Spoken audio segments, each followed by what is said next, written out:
Hello and welcome to another episode of Giant Mess. I'm your host, Neal Lynch. I am a giant mess.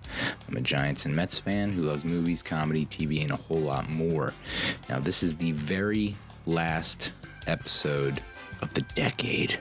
What a run it's been this decade for this show. Let me tell you. This will be the last one of the decade, possibly ever. On this week's episode, well, first off, this intro already sucks, so I'm just gonna blow it all up to hell, because who cares? If you want a tight, clean intro, find another show. This intro is going all over the place, because it's a giant mess. I'm a giant mess. It's gonna be very listy, this show. A lot of lists. I love lists, and this show is chock full of lists. Nothing but lists. I will do some non-list stuff. I'm going to talk about my Christmas vacation to South Carolina, but then it's going to get into lists. My favorite Christmas movies, my favorite TV shows of the decade, my favorite movies of the decade, the Mets all-decade team, breaking that down. But we'll also talk about the Mandalorian season 1 finale and the Giants' bittersweet win over the Skins a couple weeks ago and their season-ending loss to the Eagles. And the Mets signed former Yankee Dellin Betances. And that's a good thing, I think. So, World Series, here we come. So let's dive right in. We'll start with my Christmas vacation in South Carolina. Right after I take a sip of my Samuel Adams limited release white Christmas white ale with spice. 5.8% alcohol by volume. That's why there was no show last week. A couple weeks ago I was like, hey, we're going to try this new format. I'm going to talk Giants Mets one episode, then TV and movies the next episode, and then life on the third episode of the week. And this is what happens. I get super duper ambitious and I don't follow through on anything. So in terms of goal setting, I have very lofty goals, way too lofty goals, and I just don't. And then at the first sign of failure, I give up. That's basically how it goes. So, we flew down to Myrtle Beach on Saturday the 21st, and I would have done a show on Sunday the 22nd. Didn't bring my equipment. Just didn't, part of me wanted to bring my equipment and say, hey, let's just record. I'll have the whole family there. They'll chime in. It'll be nuts. It'll be crazy. We'll be drinking and there'll be stories and it'll be an all-time episode. And I just didn't.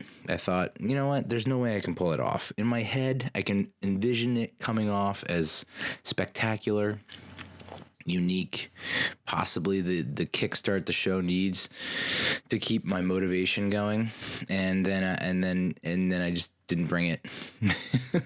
We're already bringing so much shit that I thought it's not worth it to bring all that equipment down and then try to set it up, and then it's not like they're kids.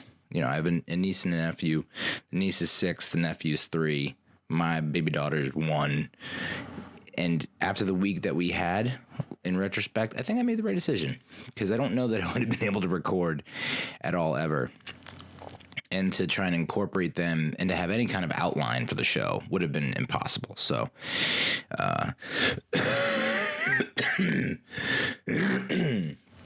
you can also tell by my cough that I got sick, because that's all kids are just big heaping petri dishes of plague and infection and disease and sickness and illness. That's all they are. They absorb, they're germ sponges. They absorb all the germs in the atmosphere, and then they have no wherewithal and awareness about what to do with those germs once they have it. So they'll kiss you and hug you and lick you and spit on you and cough on you, and it's just a matter of time. And I think I did, knowing how bad I am with illness, that I'm very easily sickened. I think I held up pretty well during that week, but now it's starting to hit me big time. So that's would explain the smoker's cough. the nose isn't too bad right now, but I assume the worst has yet to come. Because I don't know how it will be last year, because last year was a good month straight of being deathly ill. I mean, I thought I was. This is not hyperbole, as Dave Portnoy says, not hyperbole. Hyperbole. Wow. Have another drink. Not hyperbole. I thought I was going to die. I've never been that sick for that long my entire life. And I thought, well, this is it. You've rolled the dice for as long as you could. You've walked along the razor's edge, as Scarface would sing in his musical, 1983. And that was that. You know, it was, I don't even know what it was. It was like flu plus cold plus Arm and Hammer and Head and Shoulders. It was the whole Tango and Cash, Turner and Hooch, the whole nine. I had it all. I couldn't breathe, coughing, stuffy, headache, fever, you know, whatever is listed on like a NyQuil bottle. I had all that, and NyQuil was like, you know, we didn't think one person could have all this at one time. So kudos to you. We'll try and help, but, you know, I actually had to get like a special, like mega NyQuil diagnosed to me at the urgent care center. Because that was the beginning of what I like to call horse saddleitis, I guess is the way to say it, where you're like, I don't know if anyone else has experienced this. Apparently other people have, because I Googled it and WebMD was like, yeah, it sounds kind of familiar. Where it feels like you try to stand up and walk and it feels like you've been riding a horse bareback your entire life, and you kind of just look like a very war-torn cowboy who's seen way too many gun fights and showdowns and whatnot. Turn off notifications on your phone, Neil. It's a very simple thing, but I'm not gonna do it, so deal with it. Sunglasses on the face. Yeah, so you know, that was a bad. And I feel like there might be a sequel of that this year. I don't know how it hasn't hit me fully yet, but I think it's coming. But, 4 weeks last year of just being sick the entire time. I was pumping myself with emergency, all kinds of medicines. I got the special NyQuil, like specially prescribed by this doctor who was like, I got something for you. Wink, wink. I was like, ooh, okay. And then I had the horse saddleitis. Might be a prostate thing. I don't know. Old age is hitting me like a ton of fucking bricks. But my Christmas vacation was good. I had to work, so it wasn't really a vacation. I was covering for one of our coordinators who hadn't had a vacation in like years. So I was like, you know what? I'm the new guy. I'll suck it up and cover for you. And Monday was a shit show, just madness, because everyone's like, well, you know, I can't say the coordinator's name, but coordinator said this and did this and did it. And I'm just sitting there going, I'm not him. I don't know what the hell's going on, but just give me a second and I'll figure it out. And of course I worked till like 7 or 8 at night, and I wasn't able to go to the Opry with the fam. The entire family went to go to the Opry, holiday Opry. And of course, my daughter gets pulled up on stage. My 1-year-old daughter gets pulled up on stage, and she's just like handling it like a pro, like she's been there before. Barry Sanders, after a long touchdown run, just hand the ball to the ref. Unfazed by it all, not starstruck, no stage fright, just like, okay, I'm on stage, lots of people. What's up? What are we doing? She even like negged Santa. Santa Claus came up to the stage. She's like, oh, okay, yeah, it's good. You just stay there, fat man. Yeah, I see how jolly you are. It's fine. We're not all that jolly. So I missed that, but I did get to see my family that went, got to take pictures and videos, so that's good to have. I was working till like 8 o'clock on videos that underperformed. I'll say that. So that stunk, but I was like, you know what? I'm just going to get drunk and watch Die Hard, a classic Christmas movie.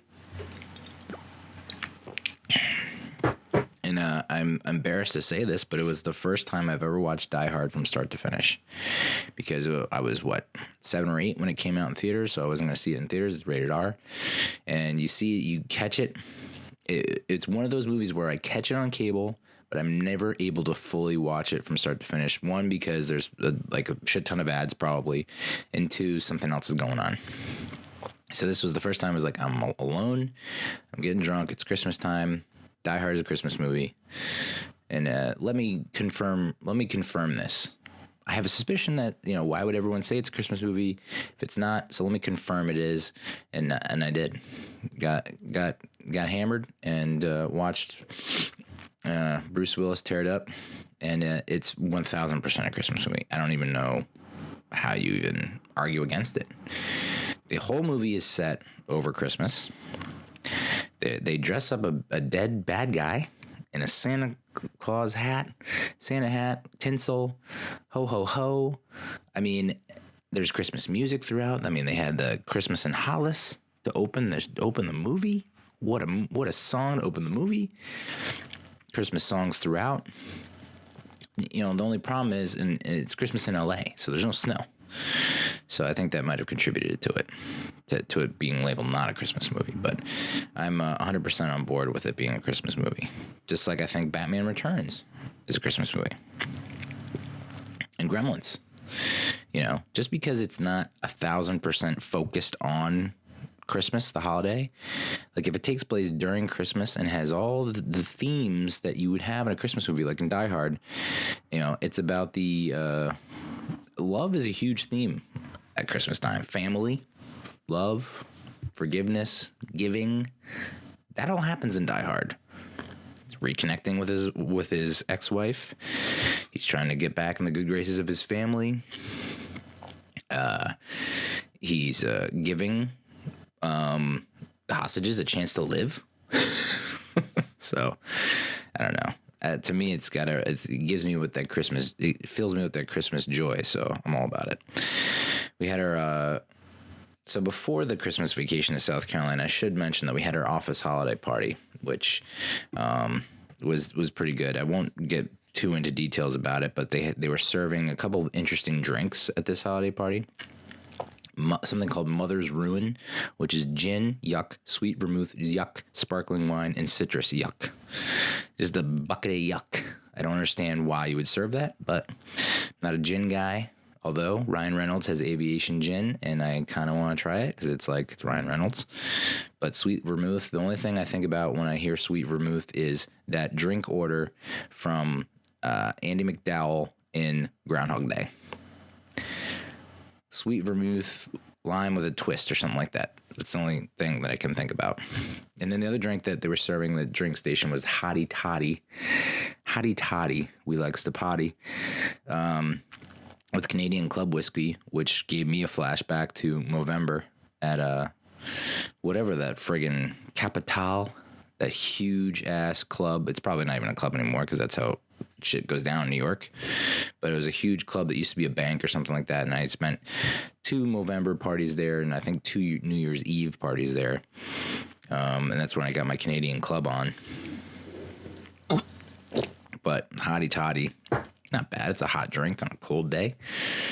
This was also the day that there was a snow squall. I think the first snow squall I've ever experienced in my life. I've heard, and the only other time I've heard the word squall, and I said this to a bunch of coworkers, and they all looked at me like I had a dick growing out of my face, was in the movie Wedding Crashers, where Rachel McAdams' older sister, is getting married. Yeah, it's bedtime. Thanks for the no tiff. Where the older sisters getting married, and they both love sailing, and so their vows that they wrote for each other are all about like sailing, and they're so like, I know we'll be able to get through anything, through all the squalls and blah blah. And I was like, oh, squall, great word, and I finally have lived long enough to have endured a squall, which it is incredible. I will say that it's totally not a storm per se. It's just like a really quick dumping of snow. Just like God sneezed or something like that. Mother Nature queefed. It was just like super quick. There's a time-lapse video of it. I highly recommend it. It's just like there's the city, and then you see white pass through, and then it goes through, and then there's the city again. Kind of like a Haboob that you'd see out in Arizona with the sand. That's kind of what it happened with the squall. There was also a surprise magician at the office party, which you might say, oh, lame. Okay, cynic. I get it. Elitist. Coastal, but it was actually pretty fun. You know, he wasn't dressed, you know, I say surprise magician because he wasn't announced, and he was dressed like all the rest of us in a suit and tie, and he just kind of goes up to people and goes, hey, you want to see a trick? And you're like, are you in accounting? Who are you?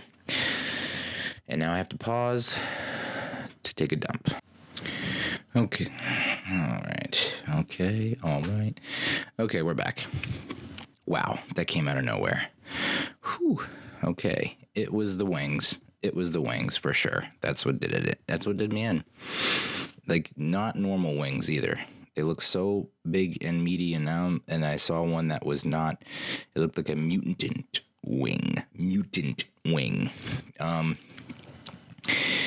Yeah, so getting back to the Christmas vacation, watched Wayne's World. I haven't seen that in a long time, and I highly recommend giving that another watch, especially on a very large HD TV. It just looks so good. And yes, it's from a different time, but I still, it brings out the inner 12-year-old in me. I watched the new animated Grinch. It came out last year. Benedict Cumberbatch is the voice, which really threw all of us off. Just like, why him? Just out of curiosity, why him? I mean, he didn't do a bad job or anything. It's just like I could think of other people who might be better suited to do the voice of the Grinch. And it was not as bad as I thought it would be. So the kids loved it. We tried to, and then you watch that. And then we actually watched How the Grinch Stole Christmas. It came out in 2000, the live action one with Jim Carrey. And I can see why the kids are not really into the 2000 version. Because I was like, I had just turned 20 when that came out, and I saw it in a theater with a girl I was trying to hook up with. I can see why the kids of today are like horrified by that movie, because like, you know, they tried to do the makeup of the live action actors to make them look like the Dr. Seuss characters from the book and the animated movie from '67, and it was like it can be terrifying. I can definitely see why that's not a hit with the kids.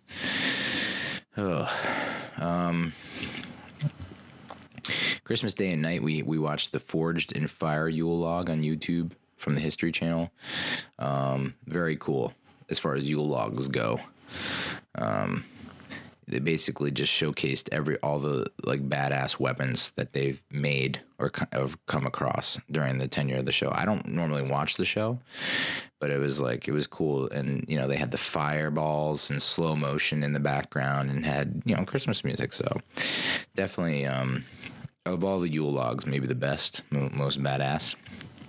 We put on like the Frozen Yule log for a hot second, like the Arendelle Yule log, and nothing happened. And I get it. It's a Yule log. Nothing's supposed to be happening. But like when you get that, where literally nothing is happening except the fire, versus Forged in Fire, which is like showcasing a different weapon in slow motion, you know, 20 some odd weapons over the course of 2 hours, maybe more.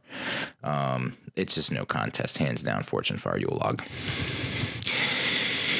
My brother-in-law's family came over and, you know, had more to eat. I've never eaten more bad food over the course of a week than I did this holiday. And that happens every holiday, but this one was the worst by far. It was like 0 healthy things. 0. Every meal was bad for me. Every meal. Morning, it was sticky buns or like and bacon and pancakes and this and that, and lunch was like have some more of the leftovers from last night, and then dinner was like pasta and bread and potatoes, and it's just like all the things you shouldn't be eating, all the things that are a special treat that I normally reserve for like a once a year type of thing, packed into 1 week, every meal. It's just like, I know everyone says this, but I definitely gained like 10 pounds for sure. Because there was like eating all the bad food, plus the desserts, and just drinking a lot. Because it's like, what else are you going to do, right? And to try and like cope with the kids to a certain extent. I mean, it's not their fault. They're kids. I can't imagine how much of an asshole I was as a kid. I was probably the worst, and I probably had everyone like pulling their hair out. So, what goes around comes around. I get it. Was that a Justin Timberlake song? Yeah. Featuring Timbaland. Yeah. But, it's just interesting to watch kids play, and it's interesting to watch how they're disciplined, and knowing full well that you think like the beginning of the week, I was like, oh, I'm going to get through to this one child who's, a rough around the edges. And you do your thing and you explain something, or you're like, oh, I think I made a difference. And then he just like 2 seconds later does the same thing. Like, I guess spoiler alert, I guess I kind of gave away who I was talking about, but, this is a bump on the road. He'll be fine. We also played What Do You Meme? Which it made me very angry. Not that we played it, but that game exists, and that someone made that game and had to have gotten so rich from it. It's just essentially a bunch of photo cards. Each photo card is a photo of a meme, quote unquote a meme. It's a photo that's gone viral for whatever reason. And then you are given 7 cards with captions. You pick the caption. There's a judge. The judge pulls the photo card, shows it to everyone, pick a caption, put it down, and then the judge says, oh, I like this caption the best. There's like 70 some odd photo cards. I would say of the 70, 1, 2, 3, 4, less than half were like considered funny or interesting or weird or amusing. And this is what infuriates me about the internet and memes in general. And I know I sound like an old man. I don't give a shit. I am an old man. A lot of the photo cards, it's like, how did this photo become a meme? Like, what specifically was about this? There was one photo that was just a blurry. It was like a blurry, streaky photo of a guy like trying to take a picture of himself, and it's like you can't even make it out. And it's like, whoa, how did this go viral? As someone who, I don't know that I really want to go viral, and because like you go viral and then nothing happens, and you're like, oh, I had that viral moment. It's like kind of sad, as opposed to doing this for 12 people a week. But I don't know. It's just insane. Like, there's a photo of a guy on his phone, and he just looks concerned, and it's like, that photo went viral. And like all these captions come in, and like the caption cards as well. There's a handful of them. There's like 360 plus caption cards or something like that. I'd say maybe less than 10% of that were interesting, funny, amusing, weird, etc. Some were so hyper specific. You're like, why is this a caption card? So I definitely lost that game. My sister won. I played with my sister and my mother, my wife. My sister was crushing it.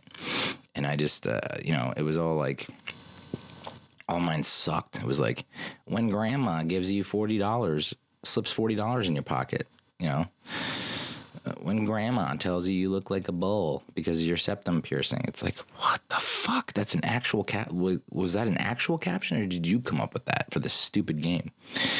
It's still fun to play. I recommend playing it. Just like keep your expectations at bay. Just don't get out of control, excited about that. And then we played the Game of Life, which, confession, I have not played the Game of Life ever. I am very familiar with the Game of Life. I know everything that goes into it, but never played it. And I gotta say, I don't know if I want to play it ever again, because I was getting smoked in that game. Started off where it was like you start off with like 200K or something like that, and right off the bat, it's like, do you want a career or do you want a college career? A career that you can only get if you go to college. And I'm like, knowing my history with college and all that shit, I was very tempted to be like, you know what? I'm going to do what I should have done back in the day and not go to college and just do a career, whatever. But no, I succumbed and I bought in. So I gave $100K for the college career. I picked my college career. It was secret agent. And I was like, things are looking up. Secret agent, hell yeah. Like somehow me playing this game is going to rectify all the things that went wrong in my life. And right off the bat, I'm spinning. I can't spin the wheel. I stink at spinning the wheel.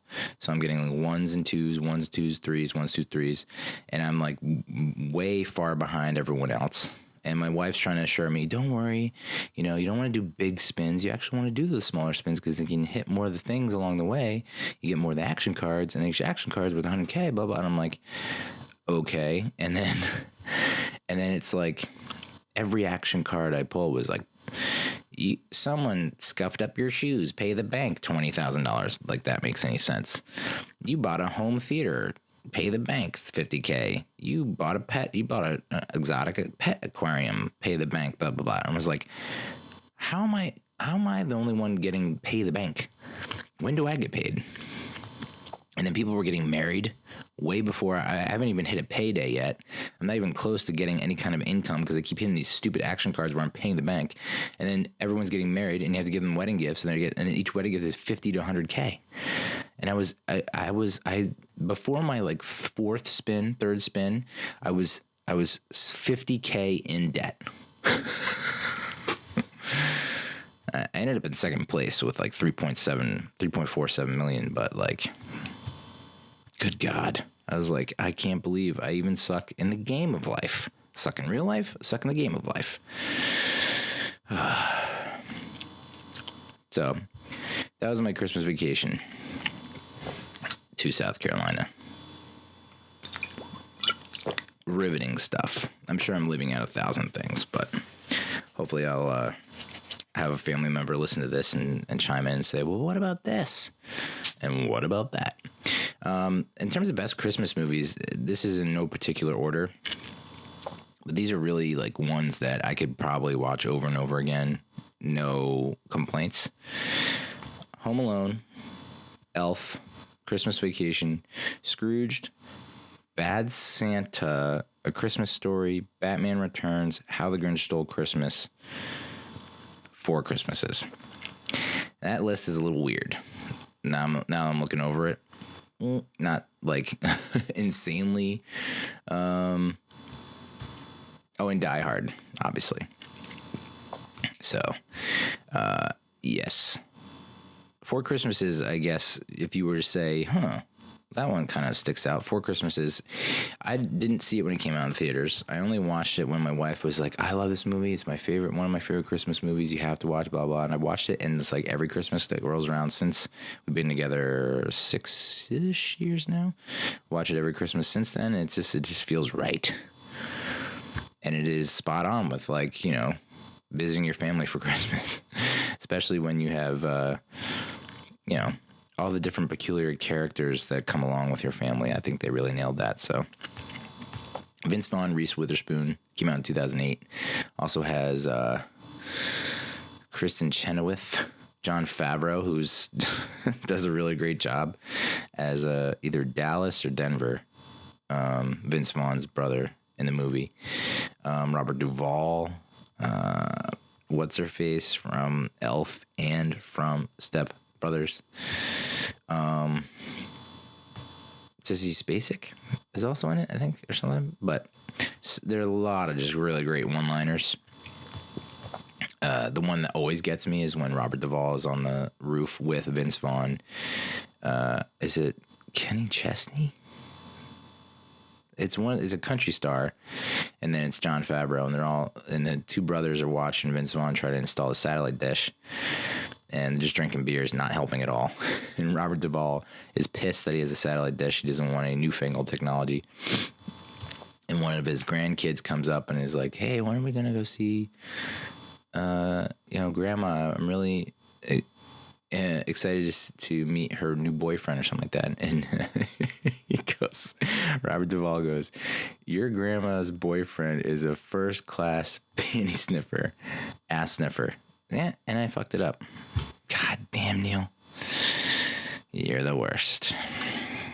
Anyway, if you haven't seen it, give it a shot. I love it. It always does the trick for me. I don't know. Scrooged is a movie that I almost always watch every Christmas. I didn't watch it this Christmas for some reason, but it's definitely that ending in Scrooged always makes me cry. Always. Every time, guarantee. Batman Returns, I also watched that over the break. 1000% a Christmas movie. It's set during Christmas. There's Christmas decorations and Christmas songs and Christmas spirit all up in you. And I tweeted this out, but it has to be said again.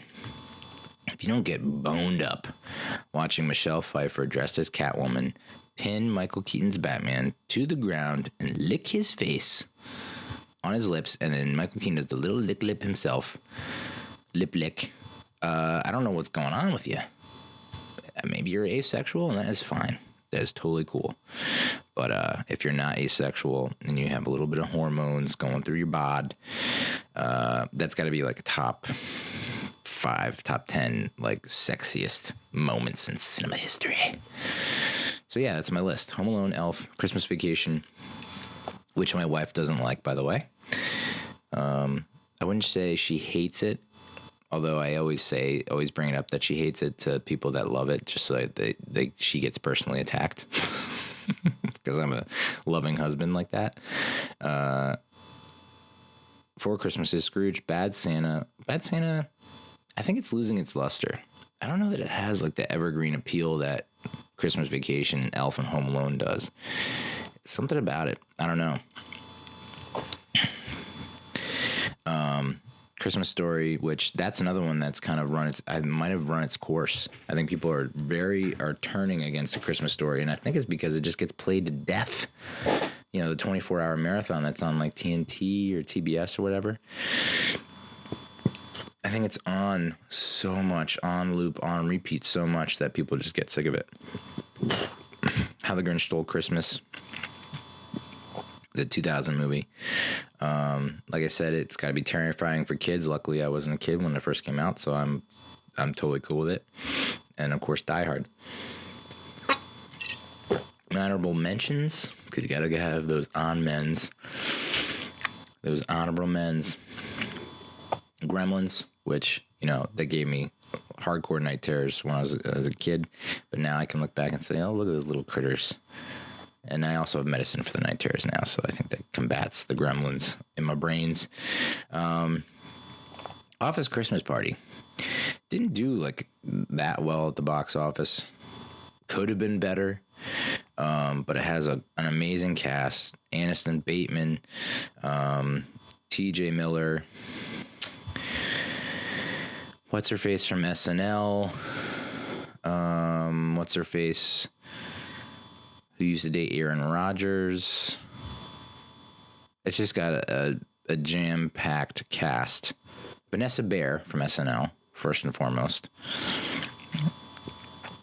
But it's also got, Olivia Munn. Whew, we got there. So, yeah. And, and the other girl from SNL. The other woman from SNL. Kate McKinnon. Jeez. I mean, talk about a cast. Can't really go wrong with that. Also, Jillian Bell from Workaholics. I mean, it's loaded, folks. So, yeah, I would give that I would definitely move that into the Christmas movie rotation. And if you're watching, like for me, the Christmas movies, I'm very strict about this. My wife wanted to start watching Christmas movies like before Thanksgiving. And I was like, come on, don't ruin it. Don't ruin it for this household, okay? We have a young, impressionable daughter. Can't have her thinking that we can just start watching Christmas movies before Thanksgiving. So Black Friday it starts. And then I might even go, I'm still in that mood. So I guess January 1st might be the deadline for Christmas movies. So if you can work in Office Christmas Party once, that's a good job. I would work it in maybe once a week, maybe on a different, stimulant. First go round is drunk. Second go round is high. Third go round is tripping. I don't know. Explore your boundaries. Another honorable mention, The Family Stone, which is another one of my wife's favorites that she turned me on to. It's kind of emotional and sappy, and there's ironically, she my wife doesn't into movies that cause anxiety or cause stress or that are action packed or anything like that, but is okay with Family Stone, which has a lot of conflict. I don't know. She's an interesting bird. But it's got Sarah Jessica Parker, Luke Wilson, Craig T. Nelson, Dan Keaton, Rachel McAdams, Claire Danes. So yeah, that's a pretty good cast as well. But I highly recommend that. Edward Scissorhands I put as an honorable mention because I never really looked at it as a Christmas story. I guess it takes place during Christmas, but I feel like it doesn't take place 100% on or around Christmas. Because where are they? Isn't there a barbecue scene? It's just it just doesn't. I know Die Hard was in LA and there's no snow, but that felt more Christmassy than Edward Scissorhands. And I know the whole point is they never seen snow, and then he does the ice sculpture and they see snow, and that's Christmas. And I get it. It just doesn't super embody Christmas to me. There's The Nightmare Before Christmas, which I classify more as a Halloween movie than as a Christmas movie. But again, you want to work into your rotation, you go ahead. A very Harold and Kumar Christmas, which I ended up watching while high, and that took me places, man. That when they go in the claymation sequence, I completely lost it. I got lost. I was like, wait a second. I was watching Harold and Kumar, and then how did I get into this claymation sequence? How do I get out of this claymation sequence? But still a very good movie. Trading Places, which also, again, I know that there's the famous shot of Dan Aykroyd in the disheveled, dirty Santa suit. I don't know why I think this, but I always viewed Trading Places as more of a Thanksgiving movie than a Christmas movie. No idea why. And then rounding out the honorable mentions, The Night Before, which I accidentally pre-purchased on Verizon Fios, and we don't have Verizon Fios anymore. So good move, Neil. The Night Before is one of those movies where it could have been it's already a good Christmas movie. Could have been an all-time top 5 for sure. Seth Rogen, Joseph Gordon-Levitt, Anthony Mackie, what's her face from Broad City, Mindy Kaling, Lizzie Kaplan. I mean, what's his name? Michael Shannon. I mean, Jesus, what more do you need? It was a good movie. It's just a little. There are certain moments here and there when you're like, okay. They tried to work in the Red Bull product placement in a funny way, and it just was it's a little overbearing, to say the least. But I still loved it. I'll watch it every Christmas. In the Miley Cyrus cameo, I mean, that whole sequence, I can't go wrong with that.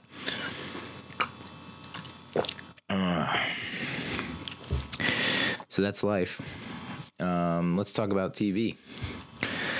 I'll briefly talk about Watchmen. It won't be that long. It's been a while. The finale was December 15th. I don't even know if I was supposed to talk about it in the new format where it's Mets Giants this day and then TV this day and blah blah blah this day, and I never happened. So quickly I'll just say, wow, holy shit.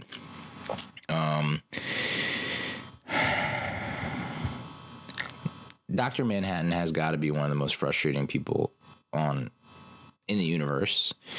I can't imagine, and it's I can't imagine dating him, and I know he's got a tremendous dong, and he's probably awesome at sex, and I just can't. I don't know if I'd be able to put up with him because it's maddening talking to this guy and watching him talk to people, where it's like he's all knowing, he's everywhere all at once. You can never get a straight answer out of him. He already knows what's going to happen. And it's just funny because it's like, here you have a superhero who's like, you know, he's got it all, and still he's like kind of boring and annoying. There, I said it. On the other hand, Jeremy Irons is Ozymandias. Yeah, fuck yeah. I'm all for that. In Vietnam, 2009, Dr. Manhattan attempts to convince Angela to have dinner with him the next night, as they will fall in love later. Angela is highly skeptical, but Manhattan explains how he experienced his time, which is, it's just... when he's like, we're about to get in a fight, and she's like, no, we're not, and then they proceed to get in a fight. It's like, ooh. Manhattan's been creating life on Europa since '85, and in 2019 he will fall in love with her, just as he's about to be taken by 7th Cavalry.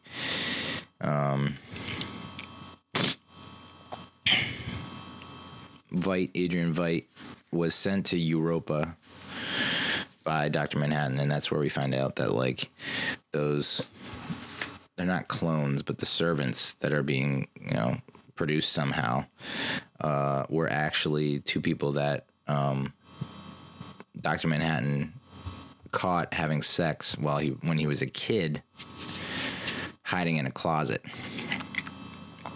And they explained that, you know, lovemaking is a beautiful thing, and were very kind and compassionate to him, I guess, because his father wasn't.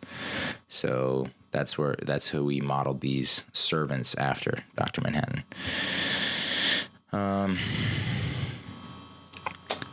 Yeah, I don't think we need to go into this. Everyone knows. It's like, you know, 2 weeks later, everyone's seen it. I don't know what you want me to talk about. Like, you know, I will say, like, in terms of the moments that stuck out to me, it is kind of weird that Manhattan is experiencing everything all at once. So it's like he knows what's going to happen, but yet he still can't alter it. And I can't get a quick, like an easy, quick, simple answer as to why he didn't, like, you know, when 7th Cavalry has him and Angela pinned down in their house in Tulsa, and he just comes out in you know, Angela's kind of taking heavy fire, and he comes up and just starts exploding people with his mind, with the wave of a hand. Why? And that one moment where she's like, we won, and he's like, no, we didn't. And it's like, dude, just turn around and blast that motherfucker who's about to blast you.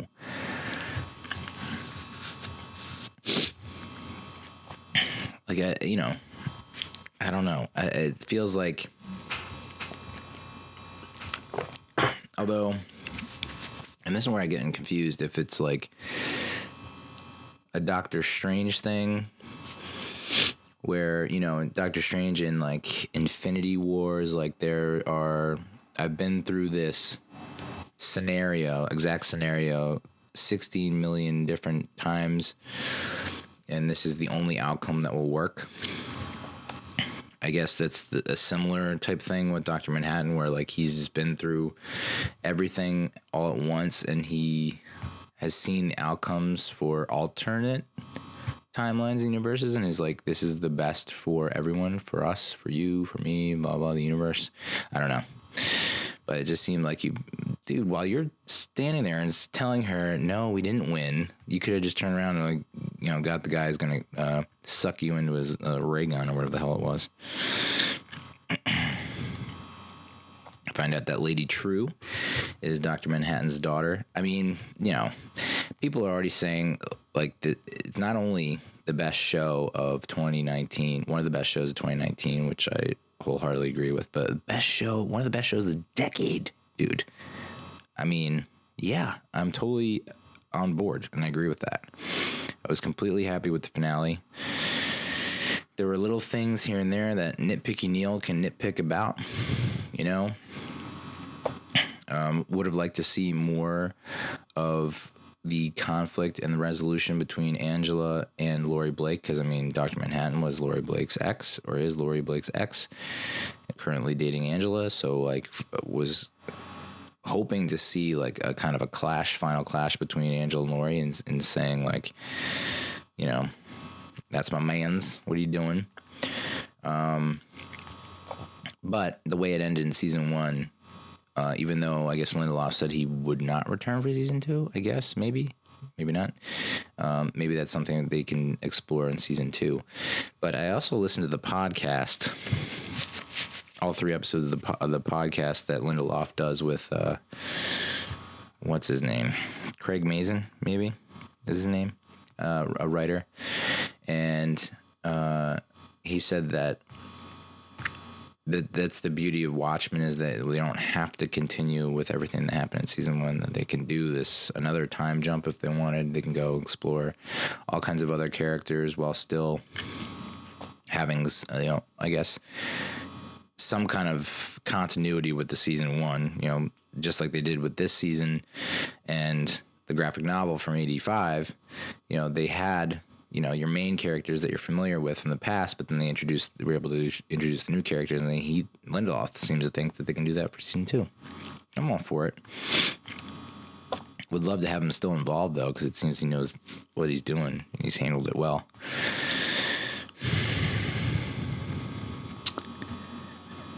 So,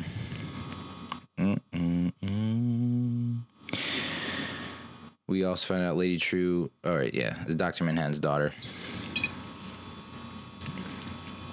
So when he's spelling out "save me" in with the bodies of the servants on Europa, I didn't even notice that there was "save me D," and of course everyone thought it was "save me Dr. Manhattan," which, I mean, that's a lot of bodies you gotta pile up to spell that out.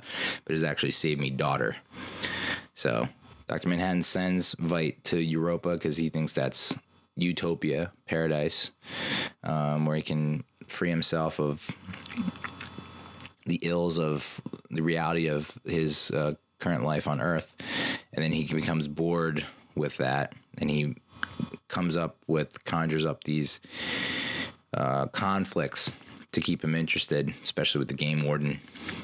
And eventually that even dulls him and bores him, so he wants back off of Europa, back to Earth.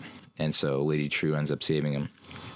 The scene or moment that was the best, though, is, I guess, at the beginning of the finale, when you see Adrian recording his message in 85 to Robert Redford saying, hey, you're welcome for getting you elected president.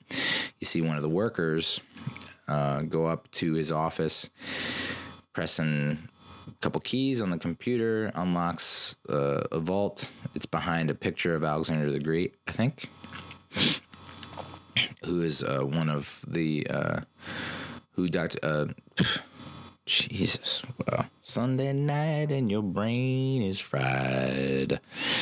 Adrian invites, like, heroes, Alexander the Great, and she sees all these vials of sperm. She ends up, like, injecting herself with the sperm, and, like, as she's looking at Alexander the Great, she says, go fuck yourself, or something like that, or fuck you. Great scene. And everybody wanted to be Dr. Manhattan. But Dr. Manhattan, it does not look like a fun existence. I gotta tell you. It seems, like, you have Senator Keene, who wants to be Dr. Manhattan and obviously didn't do all the proper research. Stupidly thought he could just, like, suck out Dr. Manhattan's powers and infuse it into his own body, and he turned into mush. And Lady True's like, actually, nerd alert, you gotta use a filter. And so, she thought that she could absorb Dr. Manhattan's powers because she could do what he failed to do. He failed to make the world a better place. Yes, he helped America win the Vietnam War, but, like, what did he do beyond that? He wasn't curing cancer. He wasn't, stopping natural disasters. He wasn't, doing all the things that if you were all powerful you would think you'd be able to do or solve or help with. And so, I mean, the moment where you find out that they really messed with the timelines, you know, because it took me a couple episodes to realize, oh, he's not getting a cake every day. Adrian Veidt on Europa, he's not getting a cake every day. He's getting a cake every year. And now this is the 7th year. But what you also don't realize, this goes back to, I guess, episode 6 or 7 when you're Laurie Blake is talking to Lady True, and they're both looking at a gold statue of Ozymandias, and Laurie Blake's like, why'd you make him look so old?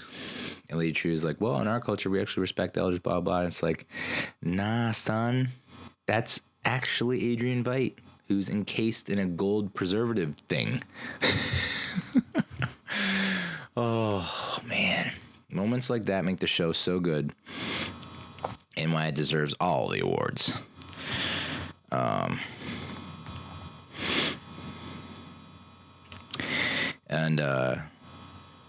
You know, we didn't get to see Wade kick ass.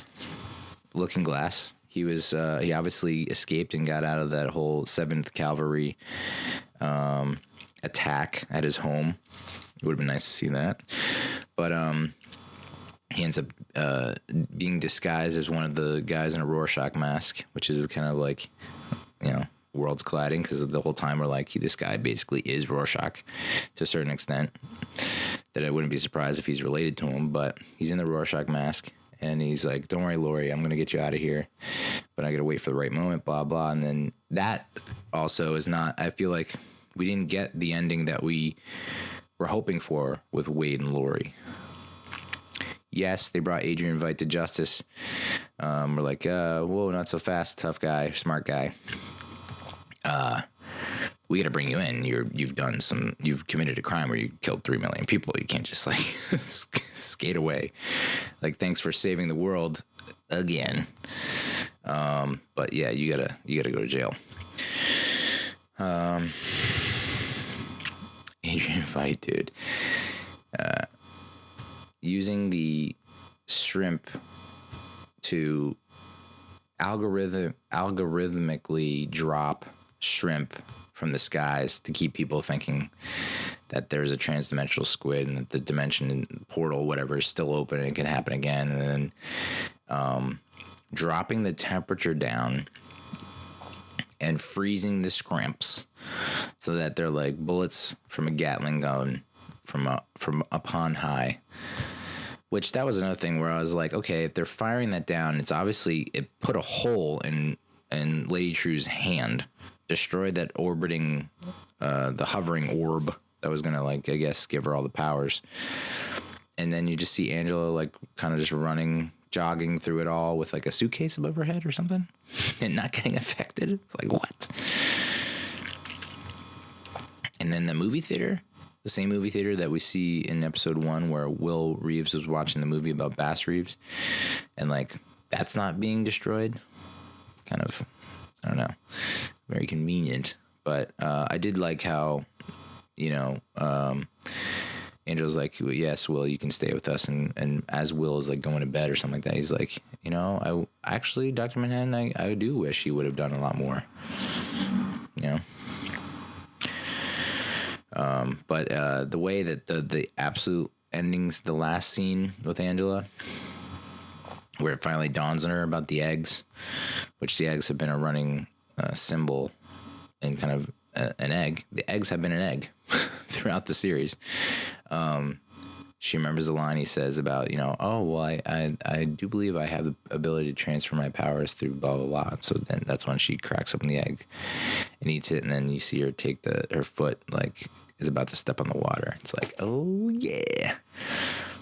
Really hope they have season 2.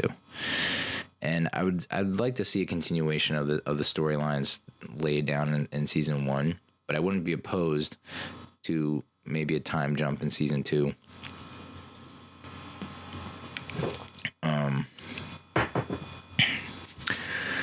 and see it happen on a grander scale, because this seems so focused on Tulsa. It's like, and we saw what happened in Vietnam. I'd just like to see what happened everywhere else.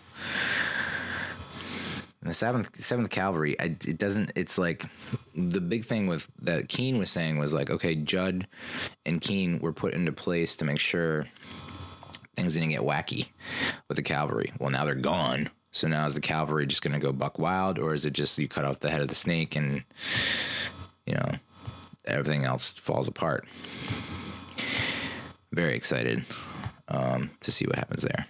So I said would be brief, and it was like 20 minutes. Good job, Neil.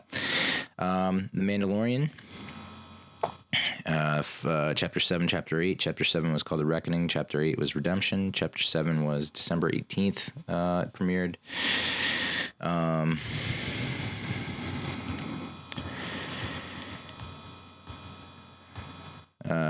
This is where basically Grief Karga is setting up a trap for the Mandalorian and the child. Mandalorian's like, yeah, this is probably going to be a trap. So he recruits Cara Dune, played by Gina Carano, and Queel to help him out. Queel has reprogrammed IG-11. IG-11 was the droid from the beginning who was trying to kill the child, and got into it with the Mandalorian. Mandalorian shot him, and now Queel, the space pig guy, has reprogrammed IG-11 to protect the child. And so the Mandalorian is very skeptical of that because he hates droids.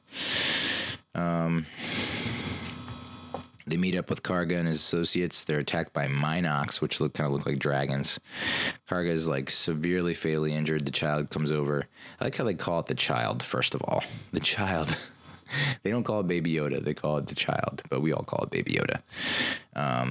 And the child uses the Force to heal the wound, and Karga's like, And then that's when Karga has a change of heart and is like, you know what? My plan was to double cross you guys, but then this thing healed me, and I was like, wow, I can't go through with it. And then that's when they go to meet the client, and the plan is that they're going to pretend like Karga captured the Mandalorian, is going to turn over to the client, played by Werner Herzog, and the plan is that they're going to have the Mandalorian slip him a blaster, and he's going to blast, kill the client, Werner Herzog, and then Werner Herzog gets obliterated by like gunfire from outside coming in, and you see there's just stormtroopers galore all waiting outside, and then that's when Moff Gideon arrives.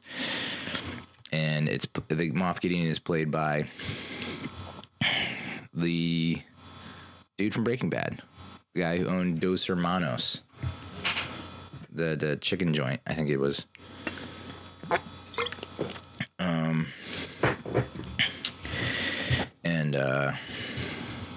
He wants the child for whatever reason. We still don't know. And then we see that Queel is trying to make it back to the Razor Crest, the ship, with the child. But two stormtroopers catch up to him and do him in. And it looks like all is lost. And then Chapter 8 came along. Premiered on December 27th. We see that IG-11 has rescued the child from the scout troopers, which the troopers, we open with the two troopers, and one is voiced by Jason Sudeikis and the other is voiced by Adam Pally, who is a phenomenal comic actor. He was on, I think, a show called Happiness that was basically like New Girl. It was good. It was just like, this is New Girl. And they are very abusive towards the child. I will say that. Funny, but abusive in their interaction. You see them like trying to show off their shooting skills, and they suck at shooting. IG-11 saves the child from the troopers, like beats the piss out of them, takes the child, and then this is one of the best sequences I've seen in a long time, where like with the child strapped to his chest, just motoring on that cycle, whatever they call it, sky cycle, hover cycle, whatever. just motoring through town, and with two blasters, blaster in each hand, and just like rotating and shooting all the stormtroopers and just tearing ass through the town to the place where the Mandalorian is holed up with Cara Dune and Grief Karga. And we have an action sequence that goes down pretty well. Although I gotta say, like, you know, it's still hard for me to like picture the Mandalorian just coming out fully exposed. I know he's wearing the Bevlar, whatever shield, but like him coming out and just like taking all that and just getting blasted by Moff Gideon. I gotta say, when they escape through the sewer grate, and Mandalorian's like, just go, leave me behind. This is the way, or whatever. I'm gonna die, but you gotta save the kid. IG-11 is like, I'm a nursing droid now. I gotta help you, and to help you, I gotta take off your helmet. Mandalorian's like, I'll blast your face off, dude. No living thing has seen me without my mask on, or whatever. And IG-11's like, I'm not a living thing, so we're good. And when he takes it off, and I don't know what I was expecting when that helmet came off.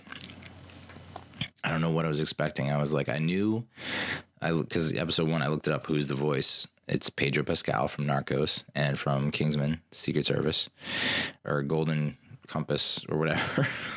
Golden Corral.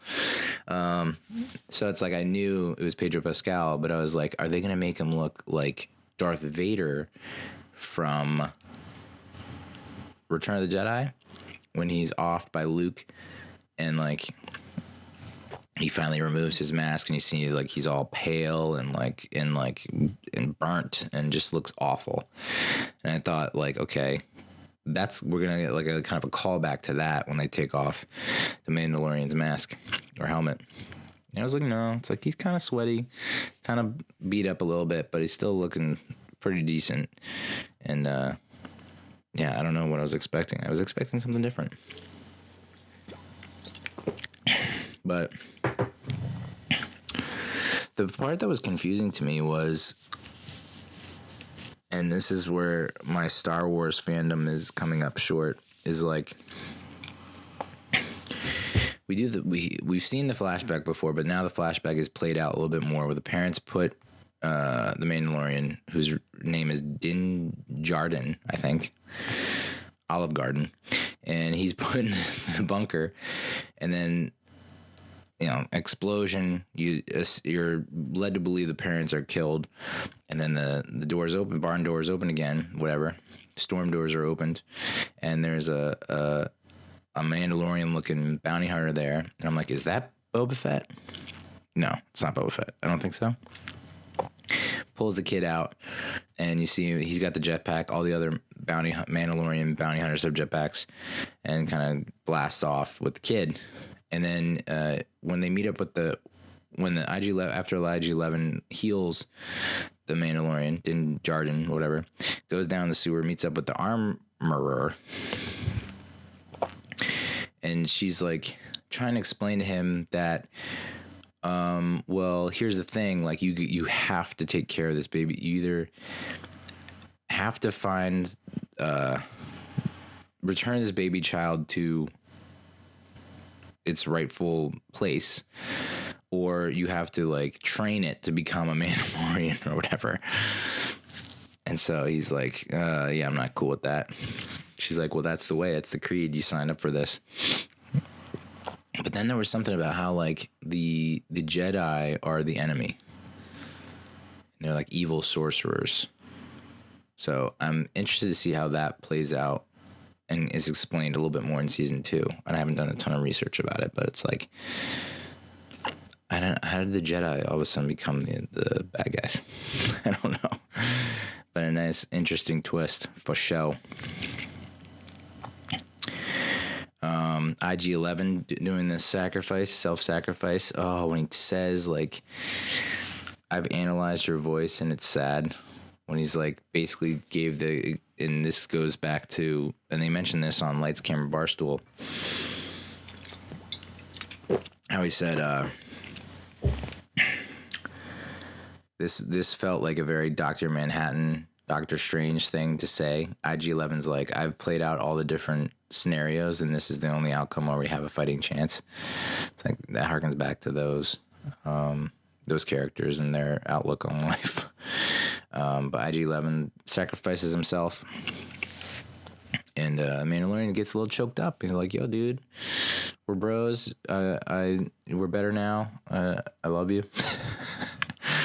And so IG-11 self-destructs, taking out the stormtroopers waiting on the other side of the tunnel. But then you see Moff Gideon show up in the TIE fighter, shoots, lays down some fire on the crew.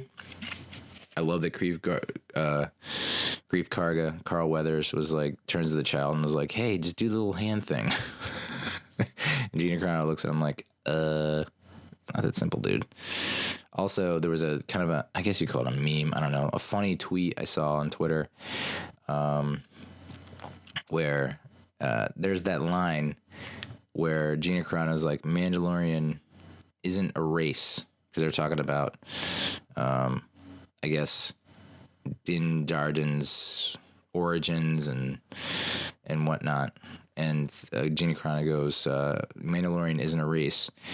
And then you see the Mandalorian go, look right at Carl Weathers and go, it's a creed. And of course, Carl Weathers was Apollo Creed in Rocky 1 and 2.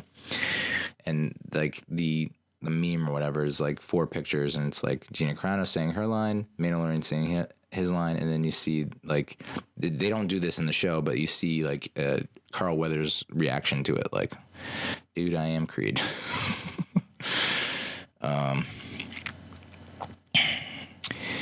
But yeah, so we finally get to see the Mandalorian use his jetpack, which that was another thing where the armorer's like, yeah, you're going to have to do, since you're new to it, we're going to have to do the Rising Phoenix training, and it's going to be a while, and I don't know if you're ready for it. You need to heal, da-da-da. And he's like, nope. And he just straps it on and just uses it and use it fairly well. He's able to attach an explosive to Moff Gideon's TIE fighter, takes him down. And so that's where the crew splits ways. Karga and Dune team up. I guess Gina Carano is going to be Carl Weathers' enforcer. Pretty cool. And Mandalorian and the child are going to go off on their own. Going to go their own way. But then we see Moff Gideon cut himself out of the downed TIE fighter with a darksaber I've never seen before. Apparently it's a Mandalorian artifact. And after watching Lights, Camera, Barstool, it is evident that there are a lot of Easter eggs. If you watched Clone Wars, and there was another animated series, Star Wars animated series, like Rebel something, and Clone Wars were the 2 animated series that I guess if you had seen those series, this was like Easter egg heaven for you. I have not. But I was like, whoa, what the F is this darksaber? Looks pretty cool. So, looking at the positive reviews for each of the episodes via Rotten Tomatoes, looks like 7 and 8 were the highest rated. And I'd have to agree with that. They were, just really high quality stuff. 5 and 6 were the lowest rated, which I would tend to agree with. I believe I said that like 5 was kind of like testing the limits of, kind of like a red flag to me, where I was like, I don't know if I want this to be the rest of the series. You're kind of losing me. 6 was the Bill Burr episode, which feels very self-contained, but I would imagine would come back to play at some point in season 2, I hope. But it looks like 7 and 8 are the tops, and then like 2 and 3 are the next 2 best, which I'm on board with. So that's Watchmen. I'll quickly do my favorite TV shows of the decade. Obviously Watchmen. It's insane that you put it on the list with all the shows, with the explosion of streaming services and content and the number of shows that go into production now, thanks to Netflix kind of poking the bear a little bit and getting all the other companies to invest more in content. It's incredible to think that there have been so many shows thousands and thousands of shows over the past 10 years. And Watchmen is like, with like 8 or 9 episodes, has worked its way onto the list of best shows, top shows of the decade. But them's the facts. It's that good. So I have Watchmen, in no particular order. Watchmen, Mr. Robot. Like I've said before, it just combines all of my favorites into one show. It's like, let's take everything you like and make it work. And it does. So and I'm kicking myself because the finale is happening, or has happened, and I haven't caught up with it at all. I've kind of been lax about it ever since the full-time job has kicked me in the bunghole. Stranger Things, I got. Game of Thrones, say what you will about the ending, kind of sucked. Wasn't what we hoped for. I mean, it still managed to keep me engaged in binging and watching every week. Mad Men. Now, I've read that Mad Men was better in the previous decade, 2007 or 8 to 2009-ish is when it was in its heyday. But that said, there was some dud episodes, but there were some great episodes as well. And I don't really hate the ending. I think there was still a lot that needed to be worked out, but all in all, I didn't hate it. Breaking Bad, another show, the top show of the decade, The Leftovers, which, again, I felt took us down a lot of weird, twisty roads, but I would have liked to seen a more. It wasn't on par with Lost or anything like that, but it was kind of a harsh reminder of. It was very like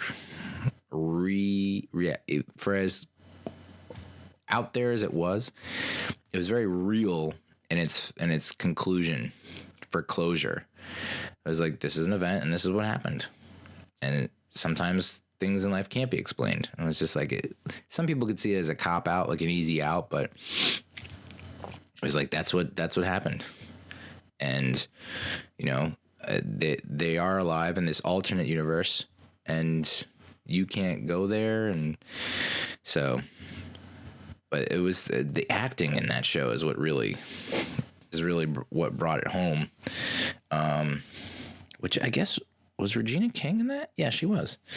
But like Justin Theroux did an amazing job, but like Carrie Coon is the person that kind of brings it all together. So it was just like every scene with those characters was just tense and taut. Is that a thing? But just like dripping with, anticipation, anxiety, suspense. So it felt like everything they said was just hugely important. The Leftovers. Oof. Also such a great title sequence. Opening sequence. Great premise.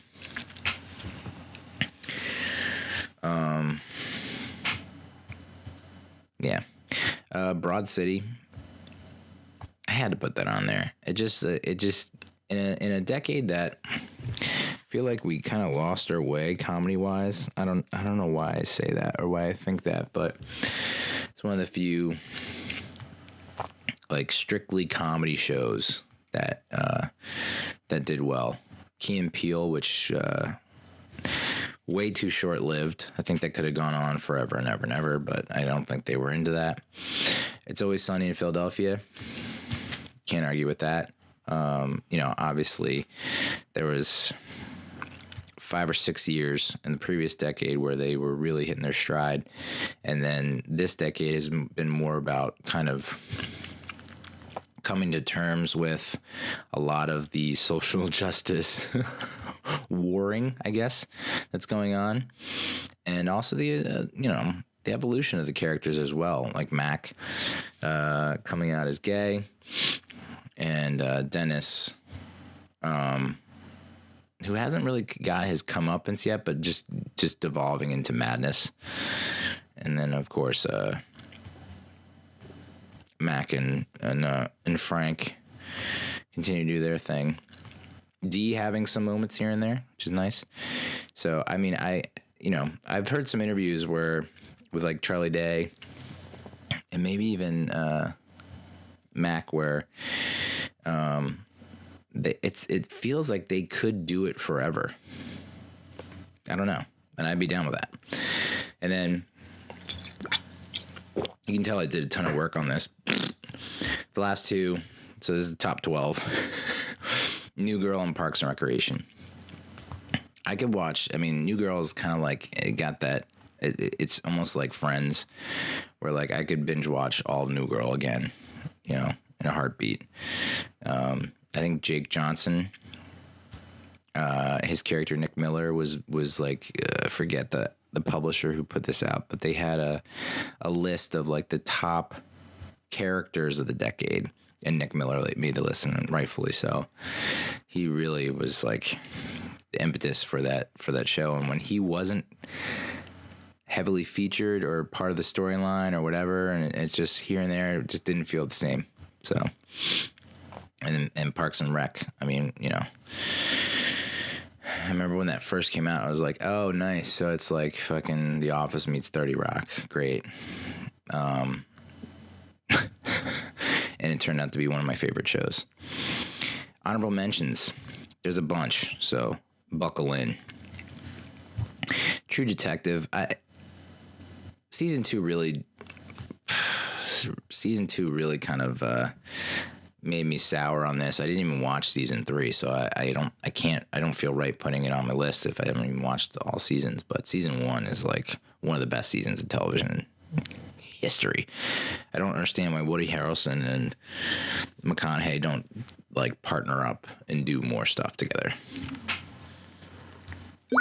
Superstore was something that I remember seeing promos for when it first debuted, and I was like, I am so out on this. It's going to be so hokey and cheesy and just like family-friendly bullshit and blah, blah. And it's like, no, it's actually really good. I haven't caught up on the last season, but it's like, it's only a matter of time before we just binge watch it. There's like the winter months where it's like no football, no baseball. And it's like, we need all the TV that we can help us get through this dreary, cold, depressing season. And so like, that's where Superstore really shines for us. Archer. Again, I haven't seen the last season or two, but it's like, it's been around for the entire decade. And it's easy watching. It's clever. It also, I don't know.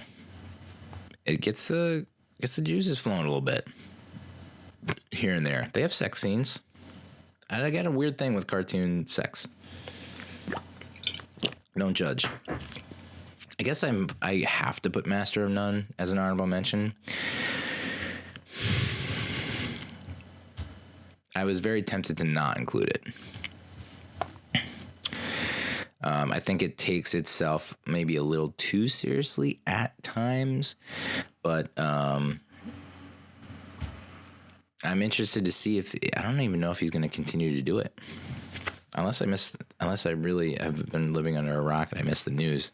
I think he's going to continue doing it, but it's like one of those things where he's going to feel like it's the right time. And with that thing that happened with him with the girl, I think that really took the wind out of his sails.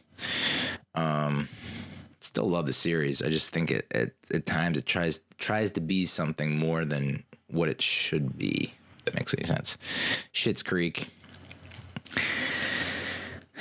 I love this show. I binged it. I think we binged all 4 or 5 seasons in a very short amount of time. It's very bingeable.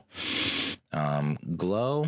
I was hesitant to put it on the list just because it has such a short run and has not been very popular with audiences.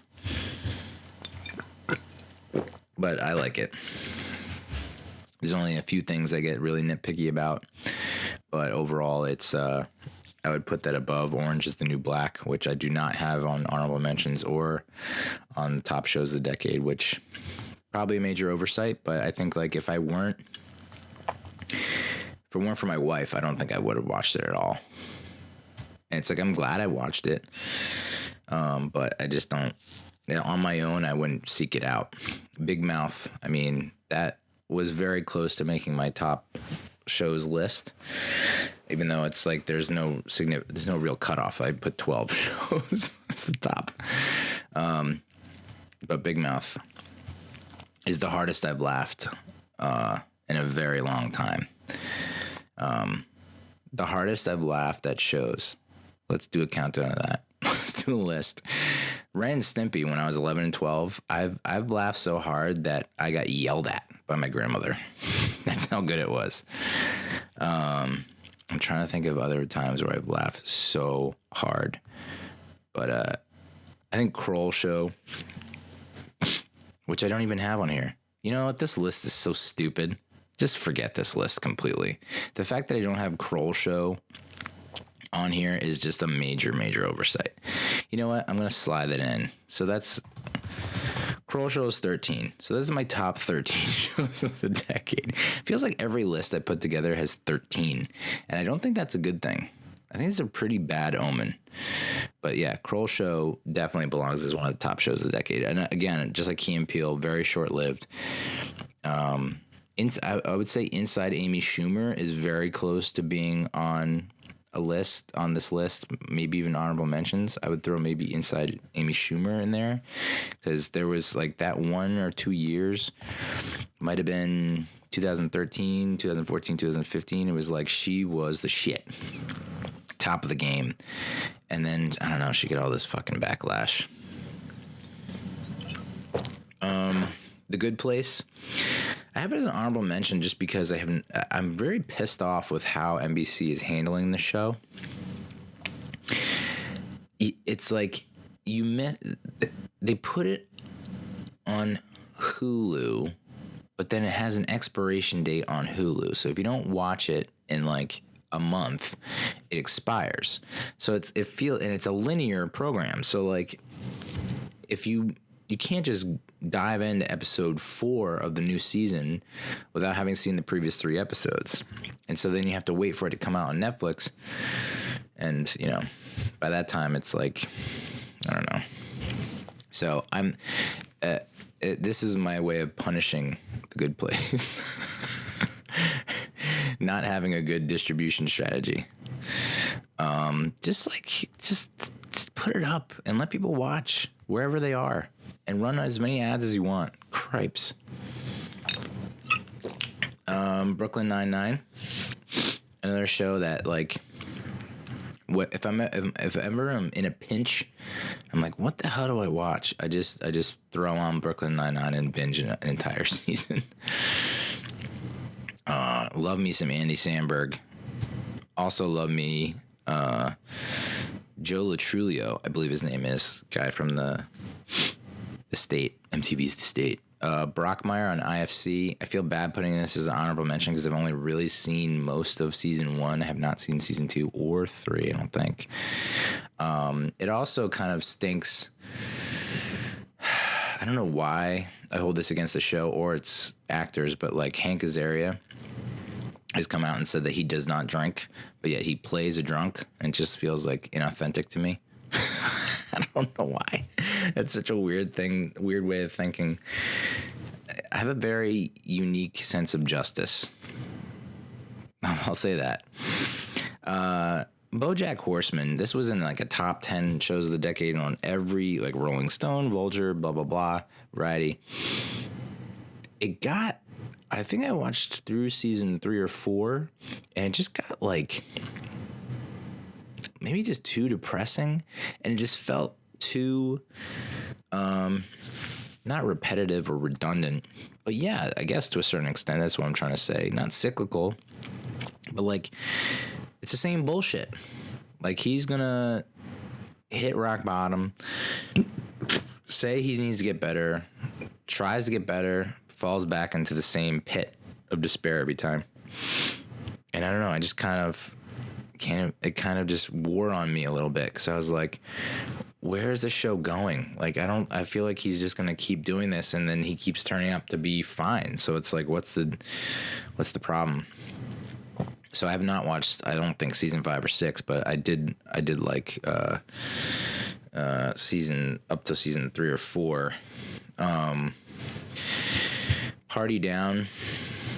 It's hard to include Party Down just because they had only 1 or 2 seasons, and I feel like they're in that kind of freaks and geeks type of level of TV where it was just like a what do they call it? Not flash in the pan. Just a flash of brilliance, really. All-star cast. And I binged it. I think I binged the whole thing in like 2 days over Christmas break. Like 7 years ago. Adam Scott, Jane Lynch, Lizzie Kaplan, Ken Marino, a couple other people that are really awesome. So there was talk. I guess there's talk now about there possibly being a movie, which would be cool.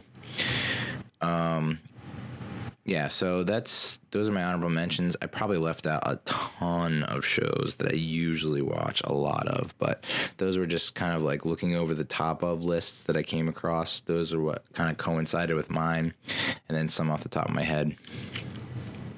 I'm sure I missed a couple that I'm going to be like, oh my God. All right, so that's TV. Let's talk movies. I'll quickly go over what I watched, because I know you're dying to know.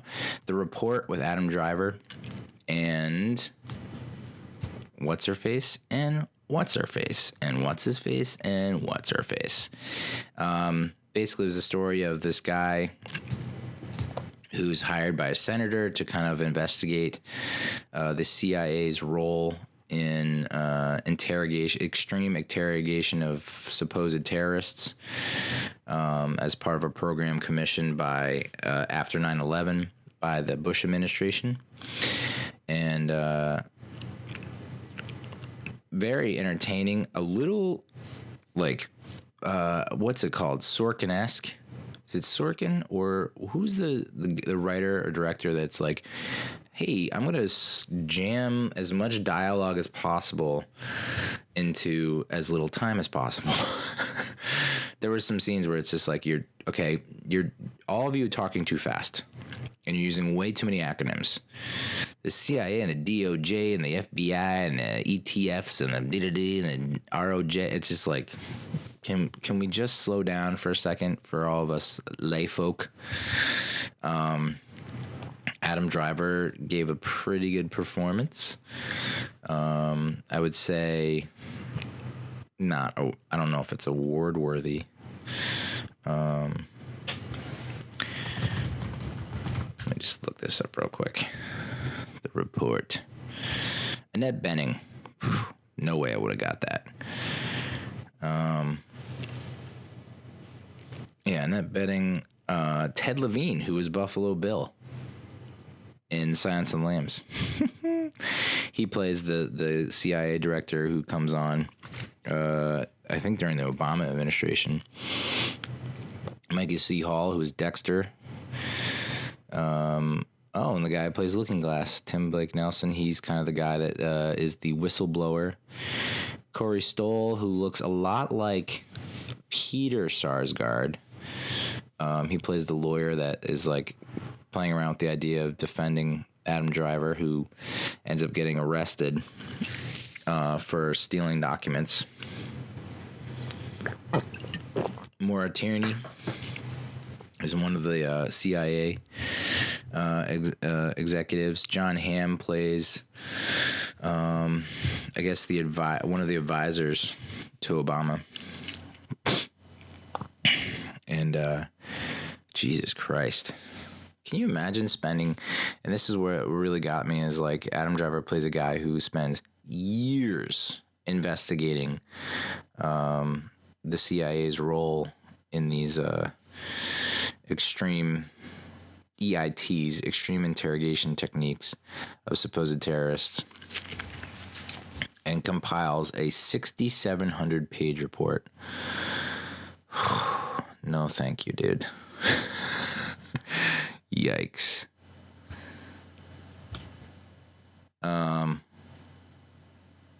The report draws on a dark chapter in American history to offer a sober, gripping account of one public servant's crusade for accountability.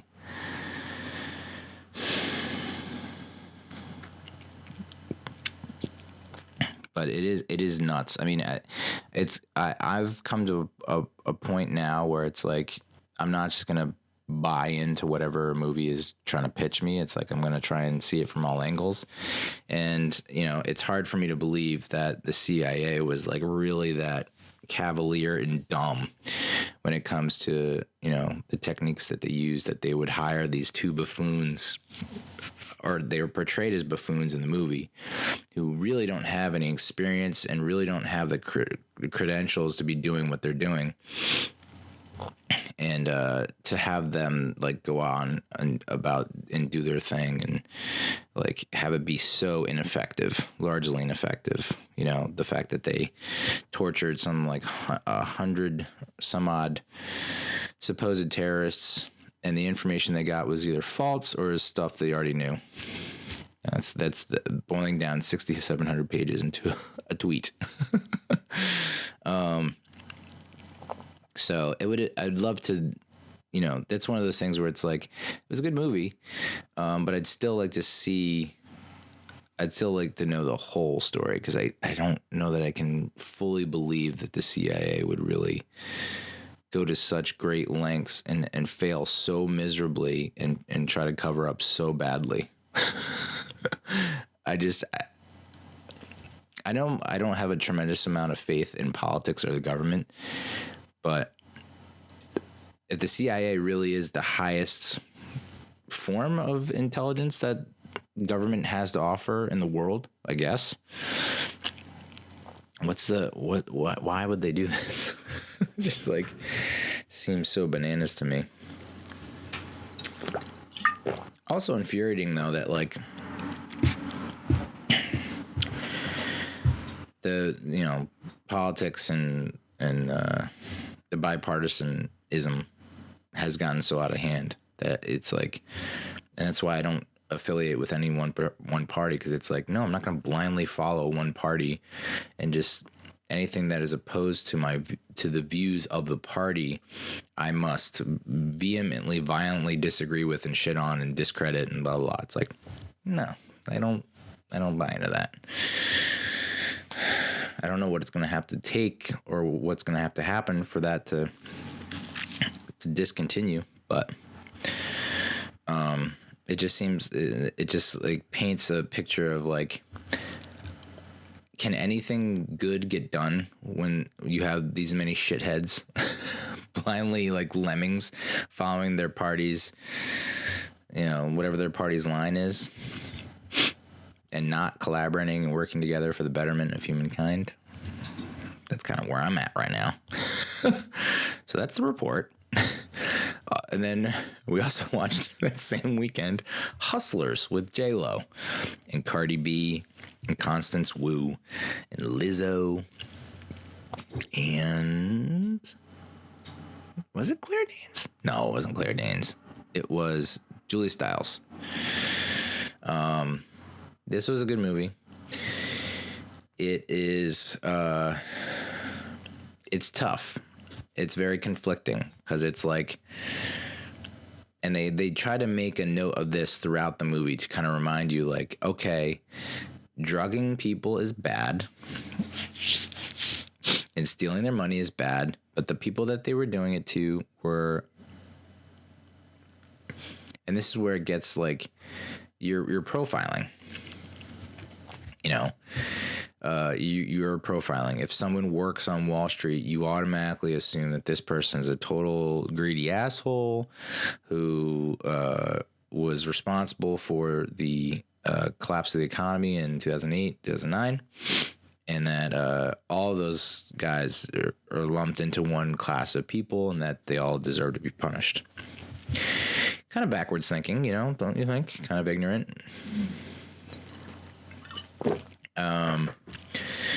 But I liked the movie.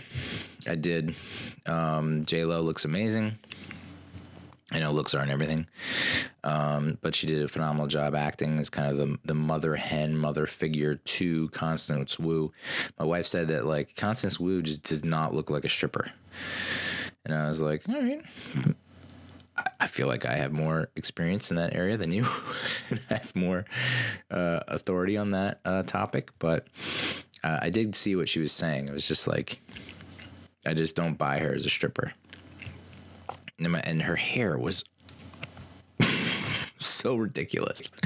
So ridiculous, her hair. It was just like they could not figure out the bangs for this woman. And I know it's ridiculous for me, a straight white man with zero experience in hair cuttery or barbarism, to comment on a woman's hair choice style. I mean, look, I got a free haircut from my sister, which she did a great job over the break. I got a free haircut from my sister. I was admittedly a little worried, but I was like, let's just go with it. It's not gonna be that bad, and it looks great. I mean, there's some blending issues on the one side, but like blending is tough. I will say this. The free haircut I got from my sister is 10 times better than all the haircuts I've gotten from Wayne barbers. I think I got one good haircut from a Wayne barber, and he's the guy who owned the joint, and he's like impossible to get a reservation with. But every other barber, it's like, it looks, in the chair, it looks good. And you're like, oh, in the mirror, you're like, all right, wow. And you get home and there's like a large chunk of hair that they just missed. It's like, how the fuck did you miss this? How did I miss this?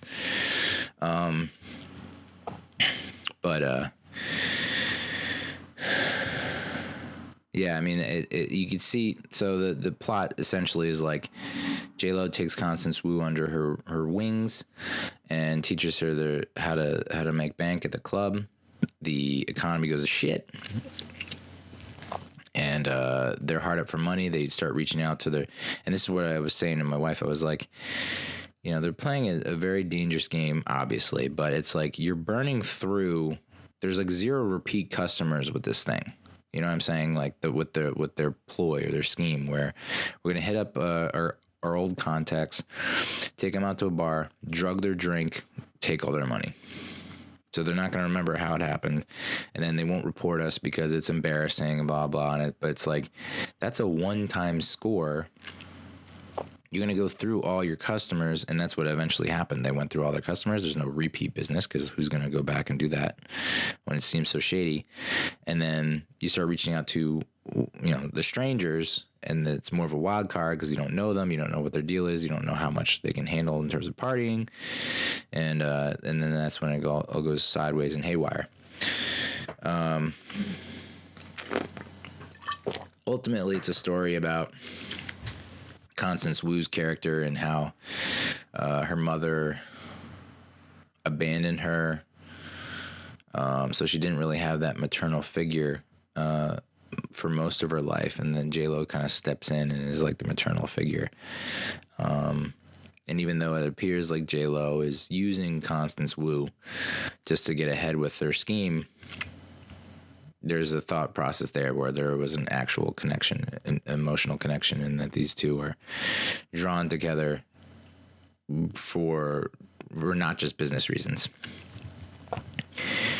So, as far as stripper movies go, I think this one's maybe the top stripper movie of all time. Oh, better than Magic Mike, which I still haven't seen. So that's Hustlers. Are we doing the beer ratings? Maybe we'll do the beer ratings. Christmas beers. That's what we'll do. The Report.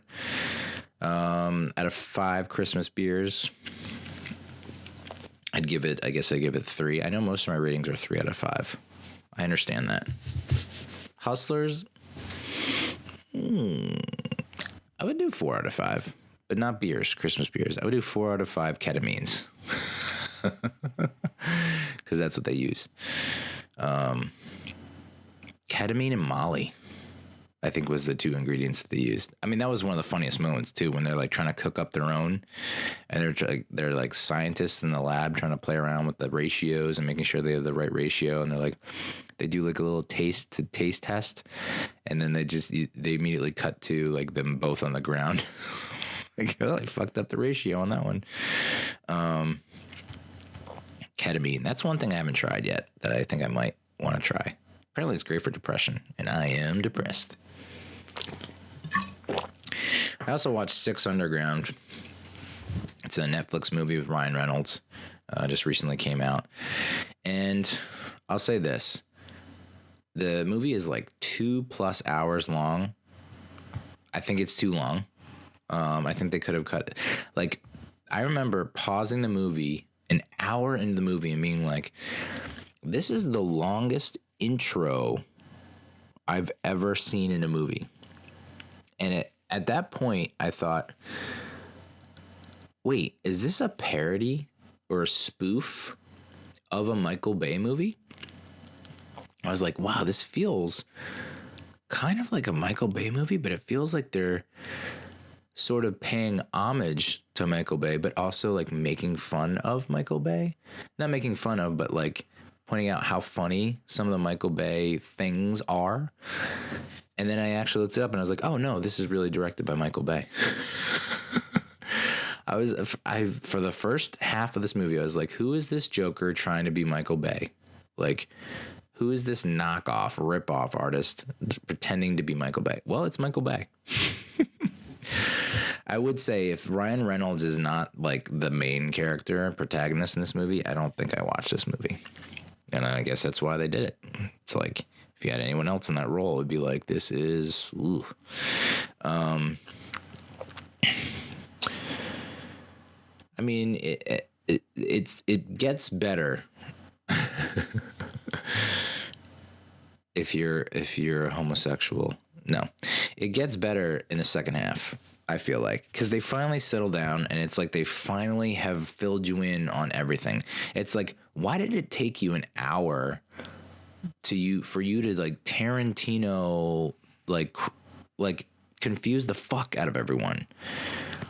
Just like the first hour is like all over the place. And the second hour is like, okay, this is the mission at hand and we're going to go about this mission and blah, blah, blah. Why not make the first half a little more linear and a little more coherent? I understand they want to keep your attention, but it's like they used every trick in the book to kind of like to bounce you back and forth. And there was one point where I was like, I don't know what's happening right now. I don't know where I am. I don't know when I am. And it was when Ryan Reynolds' character, who's like a tech billionaire, goes to this foreign country, and I thought it was like part of the mission that he was doing. Like he was going to scout out, fly ahead and scout everything out, and then he has the rest of his crew waiting in the wings to carry out the mission. And it turns out, no, this is like in the past, and this is when he first decided that he was going to use his wealth, because he's a tech billionaire in the movie, where he's going to use his wealth for good, actual good against actual evil, like big time horrible evil, dictators that murder, mass genocide, etc. Did not pick up on that. And I had a Christmas beer or two in me. I get it, but like still, it shouldn't be like that. So, and that's like an hour into the movie, and it's like, why not just have that kind of be the beginning? And it's like, this is my purpose now. I'm going to assemble a team, blah, blah. And instead, we got, just jumped all over the place for way too long. And it's Ryan Reynolds at like close to the hour mark still explaining shit to you in voiceover. No, dude, that should not be happening an hour into the movie. I don't know. It's got to set the record, because like the opening scene is a very long, drawn out chase scene, which I loved. I mean, the action in this movie is tremendous, and it's done something that I haven't seen all the movies, but most action movies I've seen, they don't go to this great detail with crashes, explosions, etc. And this is Michael Bay we're talking about, but it's almost like he was like, wait, I don't have a rating. There's no rating for this. Fuck yeah. because every collision, explosion, crash, there are bodies flying everywhere. Every, like, that opening chase sequence, I was like blown away. I mean, the stunt work was incredible. The driving was awesome. But it was like every time a car crashed or a motorcycle crashed or there was a collision or explosion, you just saw bodies flying out of the car. And then it's just, you don't normally see that. So I was, and it looked real as hell. So I was very impressed by that. There's no question that the action was top notch. But there was just some things in, like Dave Franco, the driver who plays, I guess 6 maybe. He gets nixed in the first scene, which I thought that was a good little twist, because you're like, oh, Dave Franco's in this movie. That's pretty cool. And you're like, oh, okay. He's the famous person who gets knocked off in the first scene. So then Ryan Reynolds' character, the tech billionaire, brings in the dude from Straight Outta Compton who played Dre. I know he's been in some other stuff. I think he was in 24. The new season, the 24, the movie, or the new season of 24. I don't know that I necessarily buy into him in this role. Ugh. I don't know. I hate being critical, but I don't know. I just think, no, I don't want to say this ain't it, chief, because that's such a stupid saying that's been said to me way too many times. So, but I will say, it felt like the Amelia character was a bit of a waste.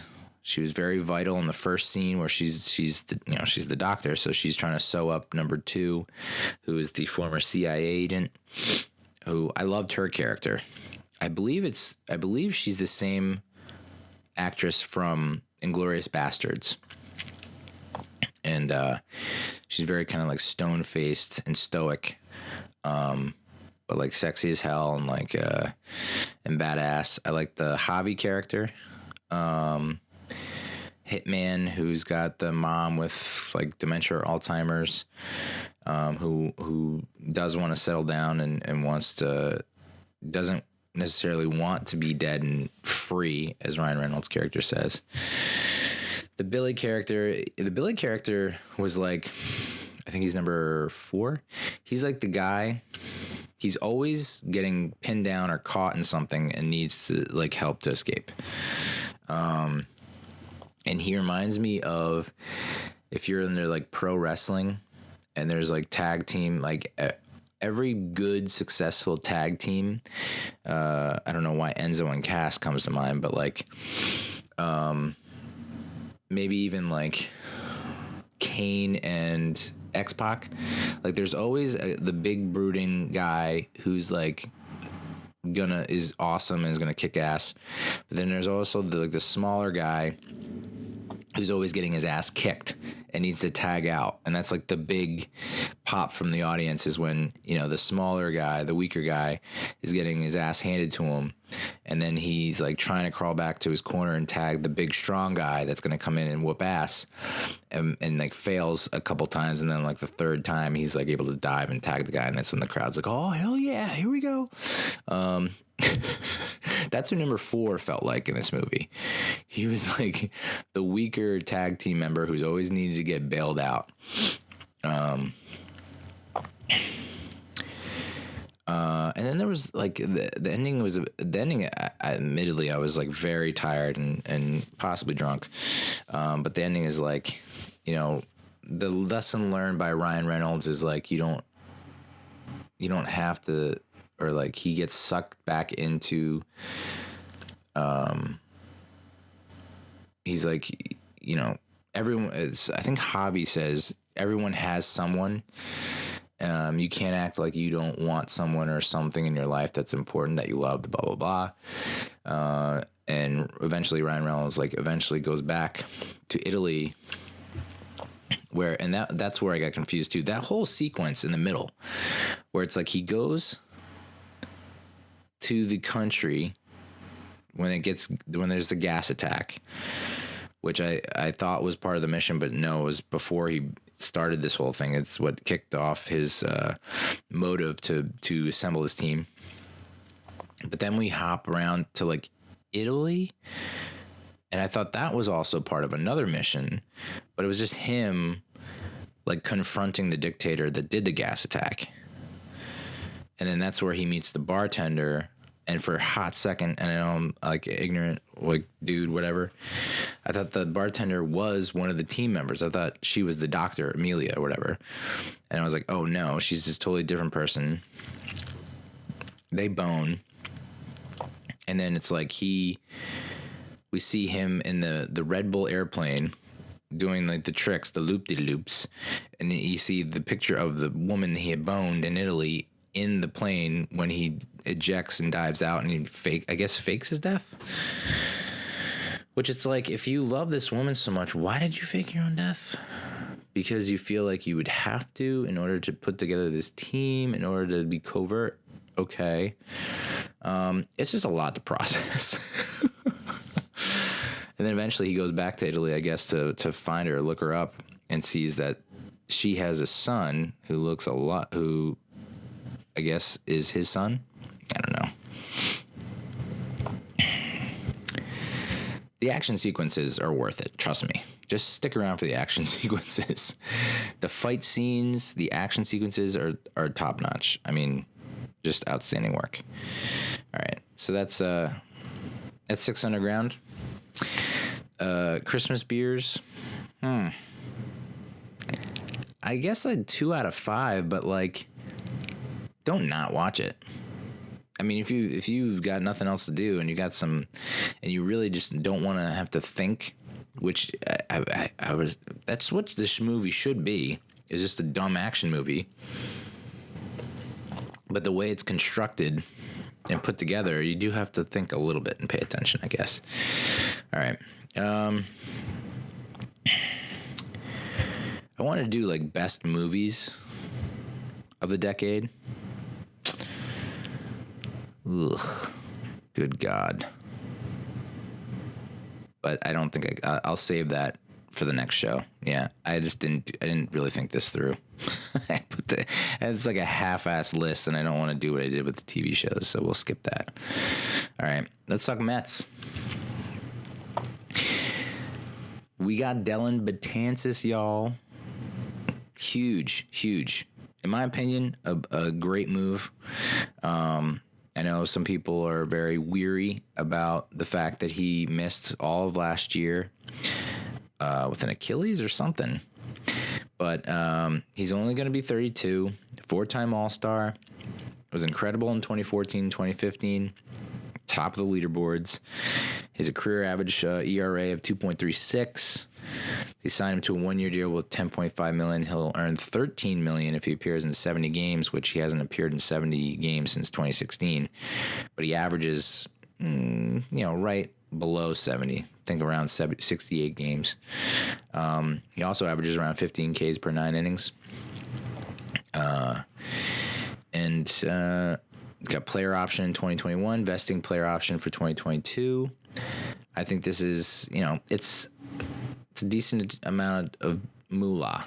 It's a decent chunk of change, but we found out that the Mets have been able to lower Yo's contract from 20 some odd $1 million to like $6 million. So we do have the space to bring in Betances, which is nice.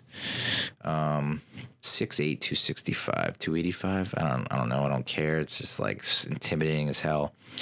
The thing that does concern me is that Baseball Reference, their 2020 projections for Dellin Betances, 32 innings pitched, which is like half of what he usually puts out, with an ERA around 4, which is like a whole run and a half more than his career average. So I guess Baseball Reference not high on Dellin Betances being able to contribute a lot in 2020.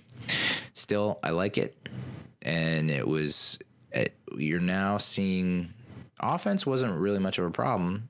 in 2019. I know there's some Mets Twitter account, maybe it's Mets Daddy or one of those, that seems to be a perpetual Debbie Downer, and that's coming from a perpetual Debbie Downer, saying that because we lost Panic and Frazier, that we're not as deep, and so hence we're not as good as the 2020 team is not as good as the 2019 team because we don't have the depth that we did in 2019. It's just like, I don't know what are you not seeing?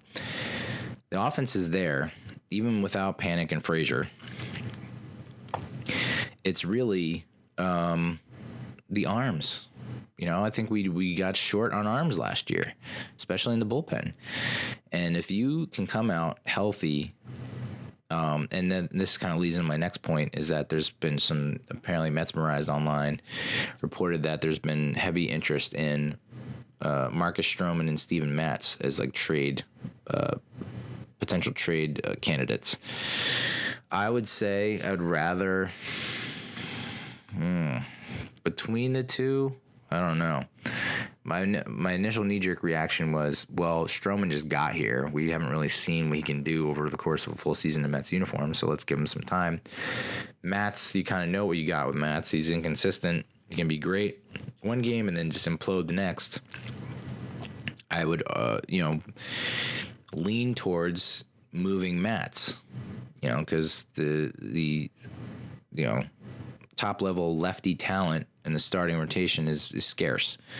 So, but then again, it's like if he's our only lefty option, it's hard to turn him away. But I'm not opposed to trading Steven Matz at all. And then the rotation, instead of Matz in the bullpen, I mean, with Betances now in the bullpen, I guess you would have DeGrom, Syndergaard, Stroh,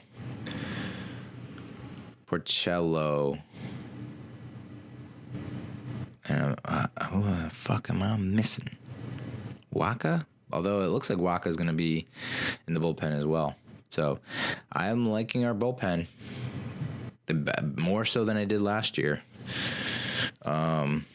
So I don't know. I don't understand why you wouldn't like that signing. It seems fairly low risk. I mean, I know it's a lot of money for 1 year. But you're not putting a whole lot of pressure on him to come in and perform and be, a playmaker or a game changer or anything like that. So, holy shit, it's almost midnight. Yay. Jacob deGrom was named the New York Athlete of the Decade by the New York Post. No arguments there. He won the Rookie of the Year honors, back-to-back Cy Youngs. In 171 career starts, he's allowed one or no runs 80 times, 46.8% of the time. And since 1908, that is the most such starts with the pitcher's first 171 career games, covering 11 decades, dude. First Mets pitcher to win back-to-backs. Wins another, he will tie Tom Seaver with 3. He has the best day game ERA in Major League history at 1.84. Makes me think that we should go the Chicago Cubs pre-1989 route and just knock out the stadium lights and just play all day games. Since the beginning of 2018, DeGrom's 51 quality starts is second most in baseball behind Justin Verlander's 52. DeGrom is the only NL pitcher to throw at least 200 innings in each of his last 3 seasons. He owns the lowest whip in Mets history and is first in strikeouts per 9 innings and trails only Seaver in ERA. Yeah. You got to think about the other athletes of the decade. I mean, New York sports has completely sucked this decade. I mean, the Yankees won in 2009, so that's not even this decade.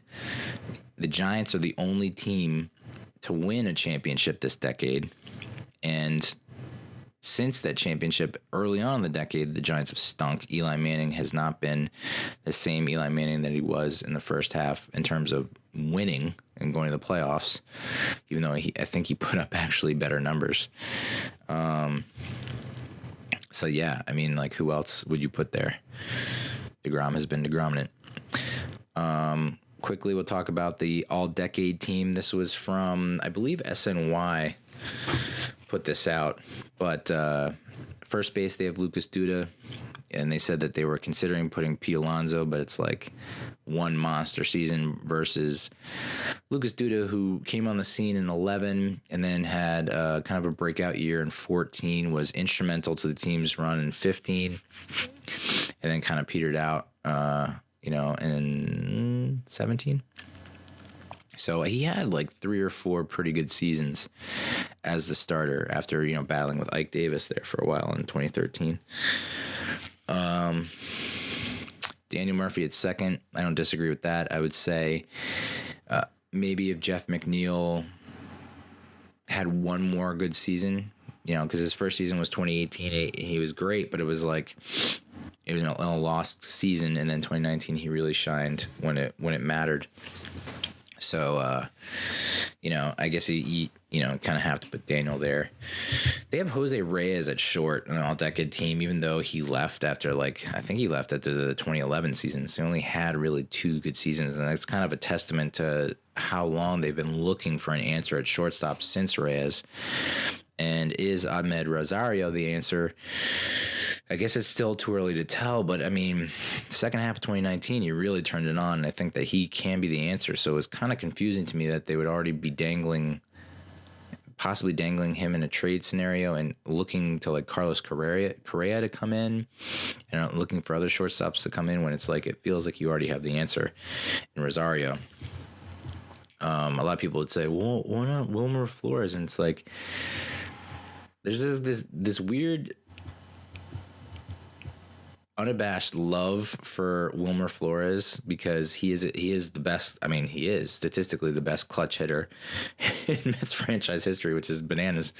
Outside of being a clutch hitter and just a lovable personality, I don't think he put up anywhere near the stats that people think he needed to put up in order to be considered for the all-decade team.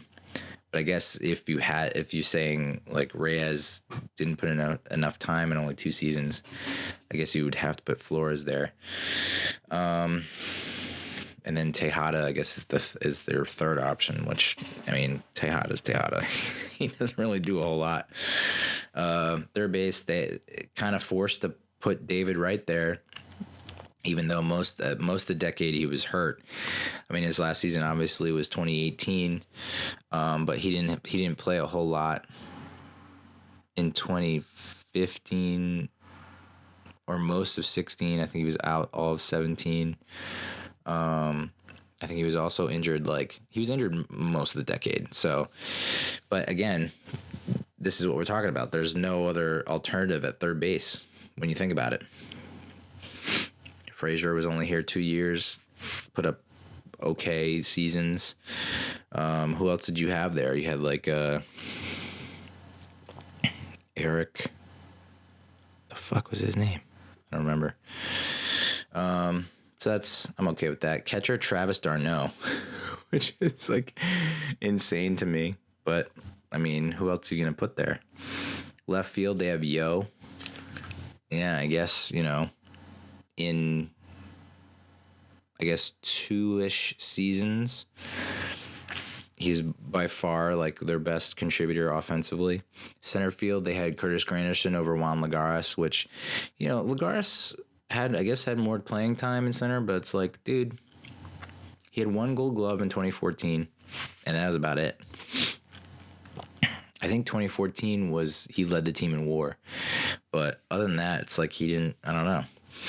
And then right field, they have Conforto, which I agree with. He came on the scene in 2015 and has been fairly consistent ever since then. Starting rotation, they have DeGrom, Dickey, Harvey, Syndergaard, Santana. So Santana 2010, 11, 12, the no in 12. Dickey, which, what a series of events. R.A. Dickey, what an impact he's had on the franchise when you think about it. Was pretty much one of the top pitchers, I'd say 1B pitcher for the Mets in 2010, 11, 12. I think he was a Cy Young candidate in 12. And then he gets traded for Darno, our all-decade catcher, and Syndergaard, who is on the precipice of doing something special, I think. This is not their honorary mentions. It's my honorary mentions. I think Bartolo Colon, you have to throw in there. I mean, he wasn't like completely dominant from a statistical standpoint, but he provided stability. You knew he was going to give you innings. He very rarely shit the bed, and not dominant per se, but would give you good outings, consistent outings. I also had, as honorary mentions, Zach Wheeler and Steven Matz. It's hard to ignore the contributions that Matz has made, even though he has been kind of all over the place. He does compile some good numbers. Zach Wheeler, I mean, he came over in the 2011 trade, really kind of broke through in 2014. And of course he missed 15 and I guess maybe most of 16, but then, the past 2 seasons he's been approaching DeGrom type level status. So I don't see why you wouldn't be able to just give him an honorary mention, They didn't do bullpen on this list, the all-decade team, but I'd say for the bullpen, Addison Reed, even though it was short-lived, 2 or 3 seasons, I think he was a guy that was like your go-to guy in the decade for a hold, I would say, or setup guy. Hard to exclude Bobby Parnell just because he did. A lot of people thought that he was the guy, and they gave him all kinds of chances, and he could have been something special. So I feel like he deserves some recognition. Seth Lugo, obviously, in the bullpen, also should get mentioned. And then their closer, SNY's closer for the all-decade team, Jeris Familia. Which, 2015, 2016, he led the league in saves, I think, with 51, 52. In 2015, you take out the playoffs and maybe that Padres game in late July where we all thought the season was donezo. One of the more dominant closers. So that's the Mets. Let's talk Giants. I'll start with the Giants and Redskins. I know it's been a couple weeks. I'm not, and I said this on Twitter in a tweet, and I was like, I just can't, I'm not good at rooting for tanking, for my favorite team to tank, especially when it's a football team.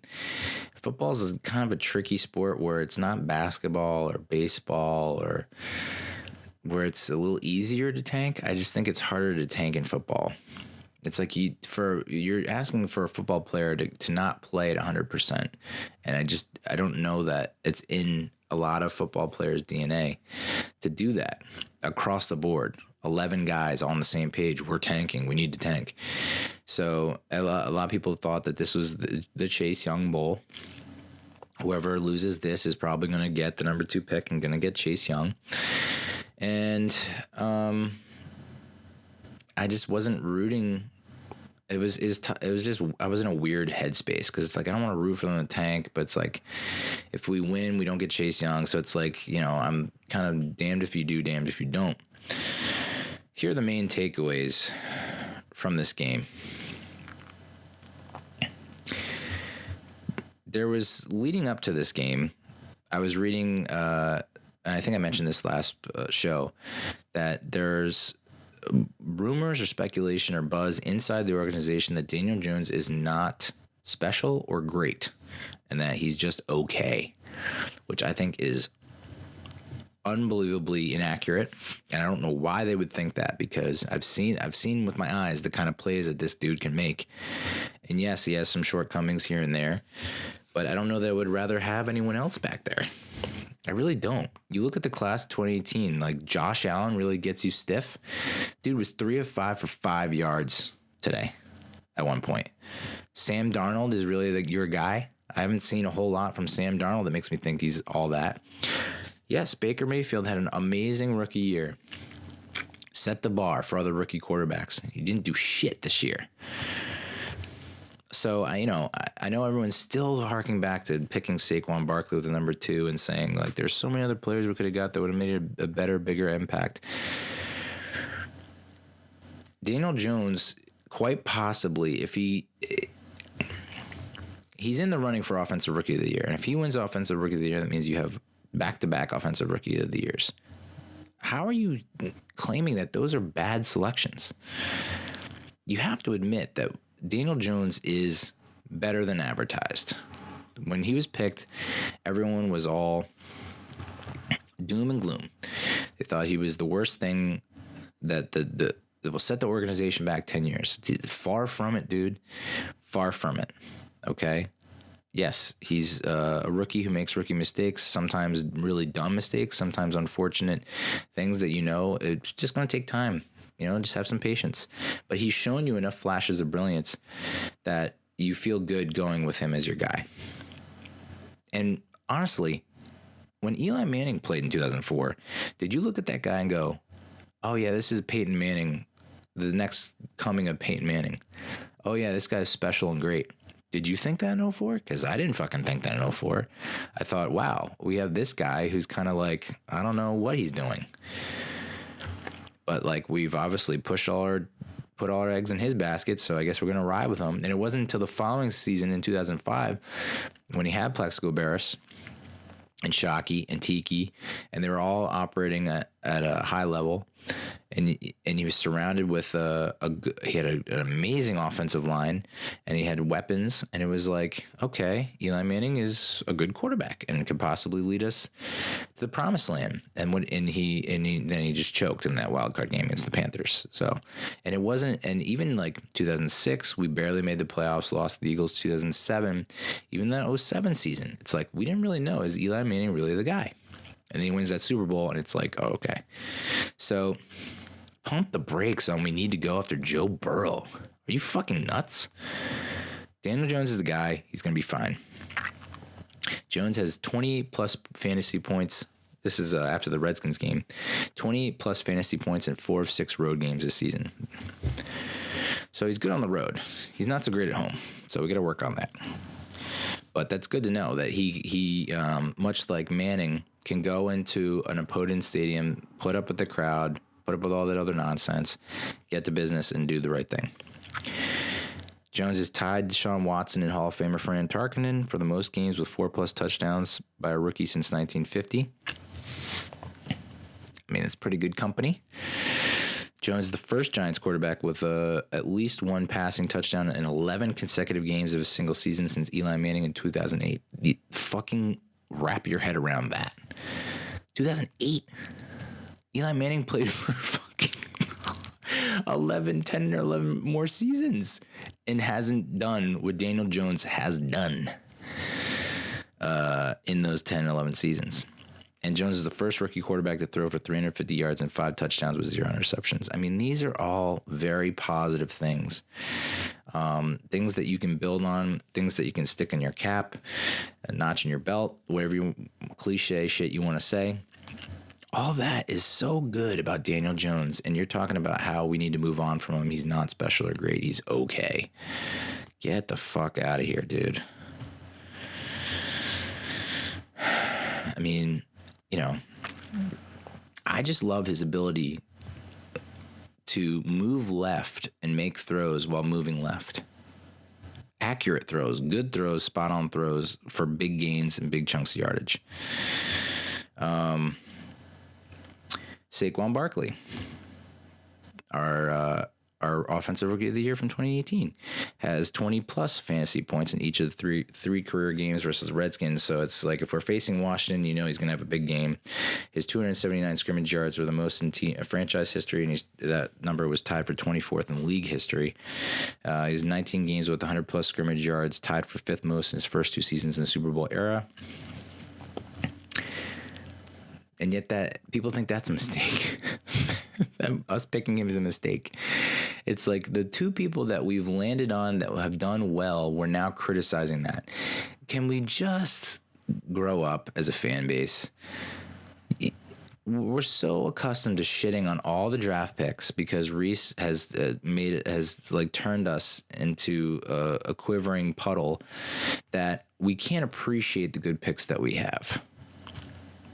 We just can't appreciate the good picks that we've made. Why can't we appreciate Daniel Jones? Why can't we appreciate Saquon Barkley? I mean, Saquon was not himself this year after that injury. You can see when he's fully healed, he is a monster and is a game changer and can turn the tide in a second. So I am really happy about Daniel Jones and Saquon Barkley. And now it's a matter of getting an offensive line that can actually protect their quarterback and open up holes for the running back. And I know I'm making it sound simpler than it is. That's the truth. And here's another positive. I think after debating with myself over and over again, maybe we found a tight end for the future. Caden Smith. Against the Redskins, he had 6 catches, 2 touchdowns, one of them in the game winner in overtime. This is a guy who can get open. I was going to say make the tough catch, but this Eagles game might contradict that theory. But he's also a pretty decent run blocker from what I've heard and seen, even though he got called for a holding against the Eagles. So it's good to fall back on. I don't think Evan Ingram is the tight end for us. That said, I don't want him off the team. Still think he's an asset. I think he becomes a receiver. And I think when he's not bunched up close to the line of scrimmage with all those heavy, big bodies banging around, and he's out, separated a little bit, and he's on a safetier corner, he's going to win those battles, and then he's going to win those battles on route runs, pass routes, but he's also going to win those battles and run blocking. So keep Ingram, make him the third wideout, keep Caden Smith, and maybe jettison Rhett Ellison. And Simonson, whatever, if he wants to sign for league minimum, so be it. Got serious flow, though, those locks. Marcus Golden, here's another positive. Marcus Golden. He was initially credited with half sack, and then they went back and gave him a full sack. That gives him 10 sacks, and that means he gets a $1 million incentive. Congratulations to Marcus Golden. He's the first linebacker since Lawrence Taylor to put up double-digit sacks. That was 1990. 29 years ago, dude. 29 years ago. We have not had luck with our linebackers since Mr. Taylor. BJ Hill had a sack and 2 tackles for loss, and that was kind of good for him after somewhat of a down year when Gettleman thought that he's such a bust that they had to bring in Leonard Williams. Yikes! DeAndre Baker had 8 solo tackles and 1 tackle for loss. But here's the deal: a win's a win, and it's great, but this is a Washington team that is in shambles.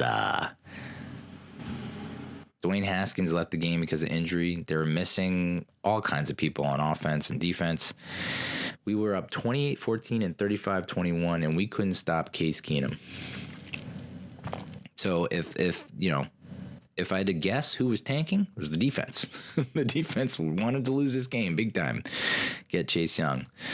So, it's great that we won, but it took us overtime against a very bad Washington team to pull that off. Which leads me to the Eagles game.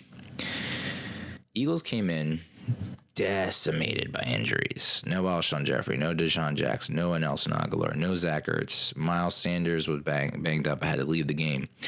Lane Johnson, their starting tackle, was out. Jalen Mills was out on defense. Their secondary was all kinds of MASH unit back there, the Walking Dead. And we got blown the fuck out of the water. Yes, this game was tied 17-17 in the third. It was 20-17 at the end of the third going into the fourth, and then we just completely imploded big time.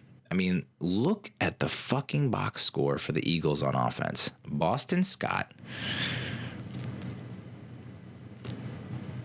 4 catches, 84 yards. He also had 19 carries for 54 yards, which is not a great average. But the dude caught balls and was picking up yards after the catch. Dallas Goedert, who I had on my fantasy team, and it looks like he could be another Zach Ertz. Josh Perkins, Deontay Burnett, Greg Ward. I mean, these are all undrafted guys that were not on the team like weeks ago, and they tore us up. I saw a stat that Carson Wentz threw for 4,000 plus yards, which is the first time an Eagles quarterback has thrown for 4,000 yards, which is nanners. But it's also the first time a quarterback has thrown for 4,000 yards in a season without any receiver having over 500 yards. And I talk a lot of shit about Carson Wentz, and I still have a lot of doubts about the guy. But the fact that he's able to put up those numbers with like a fucking nobodies is pretty impressive. So hat tip, hats off, whatever.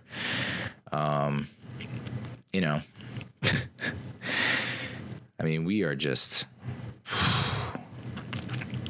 The Eagles have won 7 straight games against us, and 11 of the last 12. They're now 15-5 in December or later since 2017, which is best in the NFL, including the playoffs. I mean, that used to be us.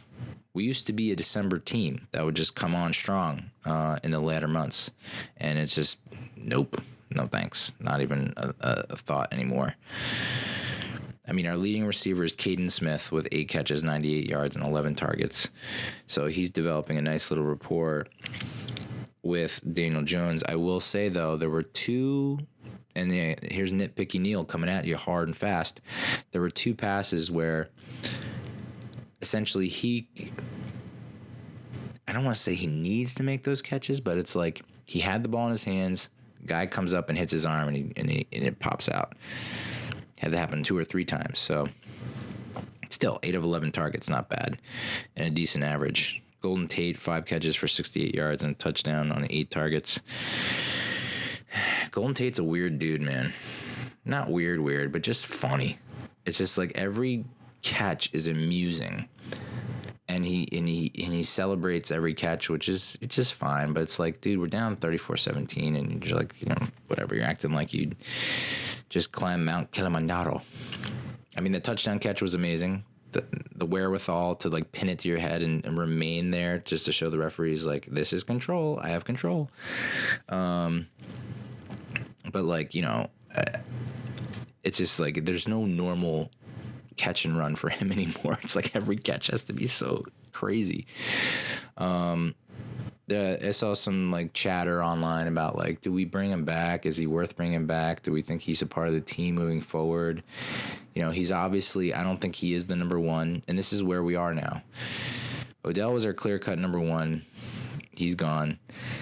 They bring in Golden Tate. I don't think they really brought in Golden Tate to be the number 1. I think they thought, here's a guy who's consistent.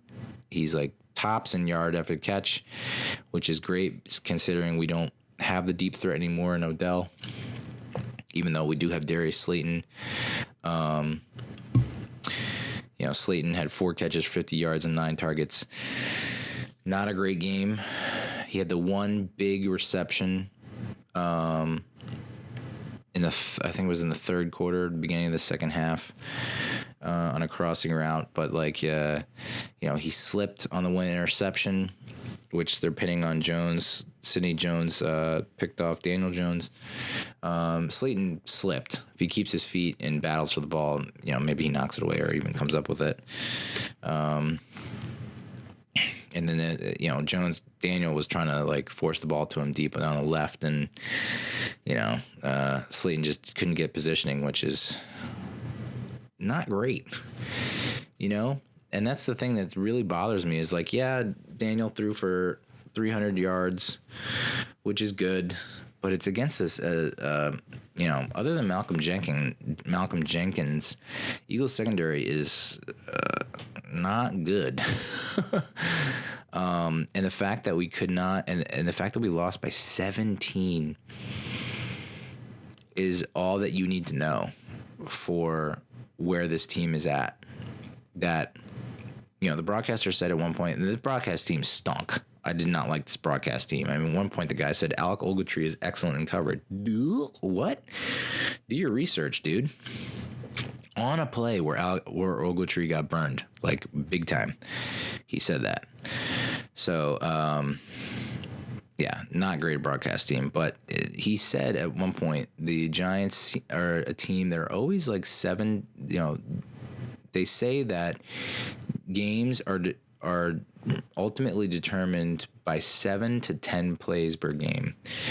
And I turn that into the Giants are 7 to 10 players away from winning games on a consistent basis and competing for a playoff spot. In my opinion, they're 7 to 10 players away, which feels like such a large chunk of your team. But if I had to count it down, 7 to 10 players. Offensive tackle,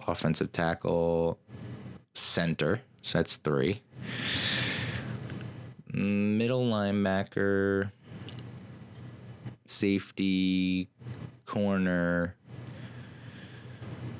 maybe another linebacker, corner. Yeah, so that's my 7. 7 to 10 players. Oof.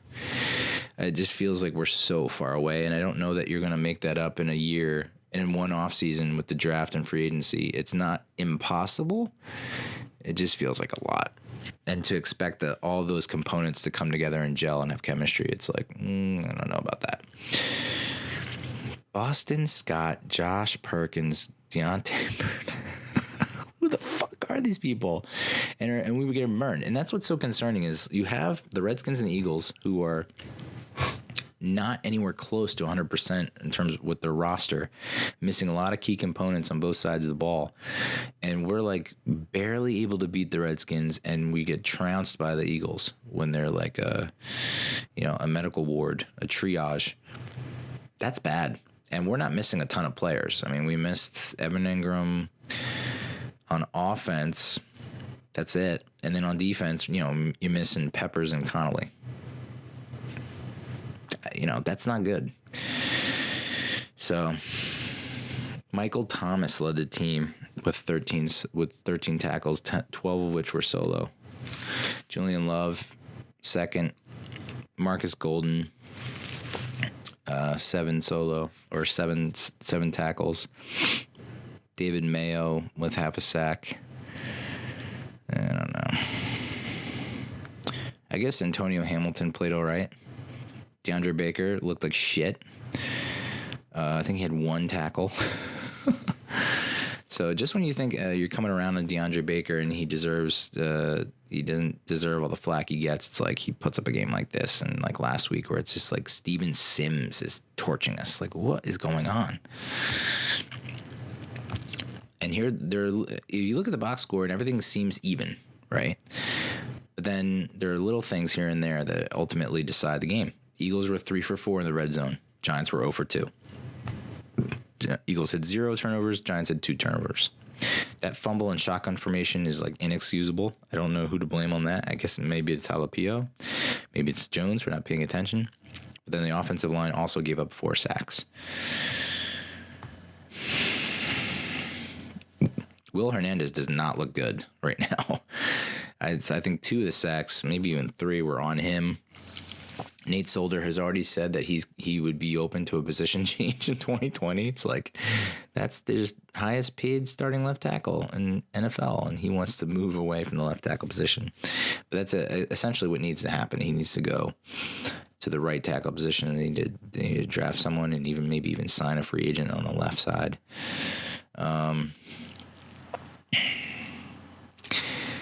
Some positives. Saquon Barkley becomes the first running back in franchise history with 1,000+ rushing yards in each of his first 2 seasons. I mean, if you're not happy about that, then you need to take the stick out of your butt.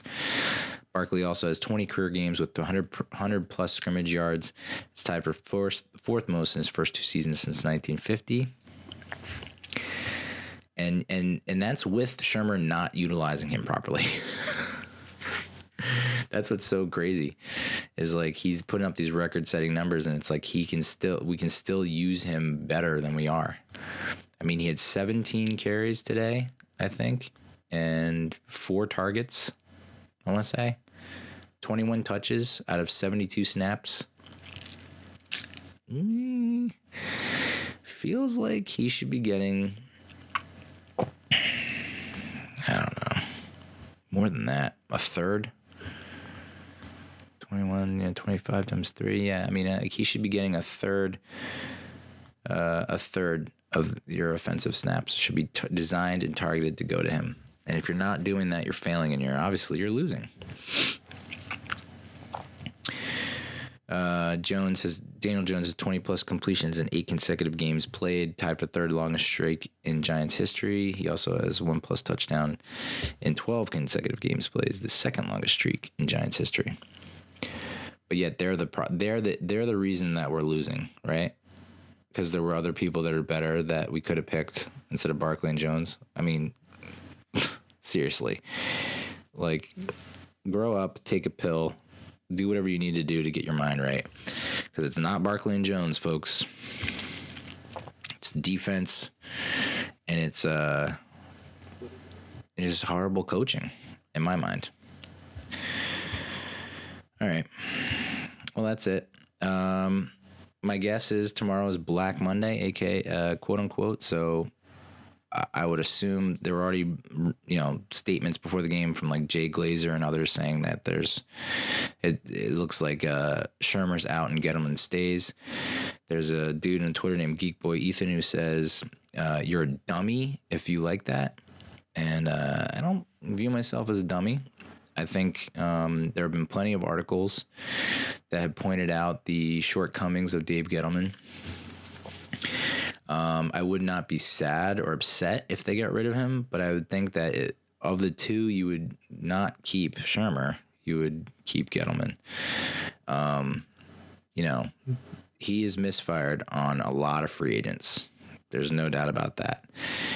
Matt Rule, the coach of Baylor, who's like a favorite, who I would love to see get a chance to coach this team, has already said that he will not consider the position as long as Gettleman is GM. That's a bummer.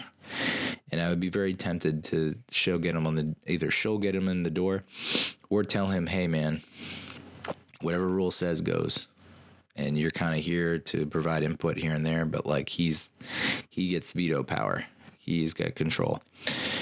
But for the love of God, whatever you do not hire Jason Garrett.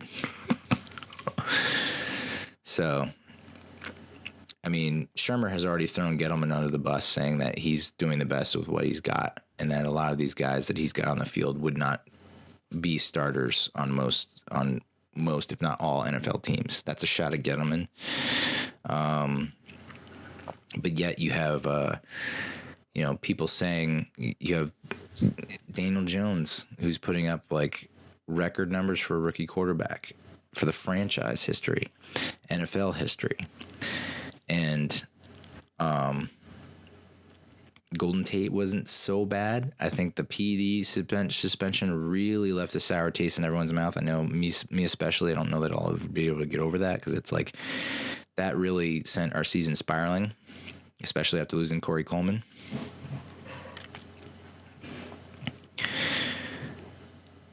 Yeah, so that's where we're at right now. And so, I don't mind if Gettleman goes. I don't think it's a huge mistake if he goes. I just think, there was a quote from Ron Rivera to saying that, like, it takes, in the military, it takes you 3 to 5 years to figure it out. And we only gave Shermer and Gettleman, like, 2. That said, I think Shermer has shown enough to be shown the door. And I don't think Daniel Jones will self-destruct without Shermer there. I know he gave him a vote of confidence, and so did Saquon. But I honestly think that we're beyond Pat Shermer and James Betcher. I think he needs to go as well. And, I think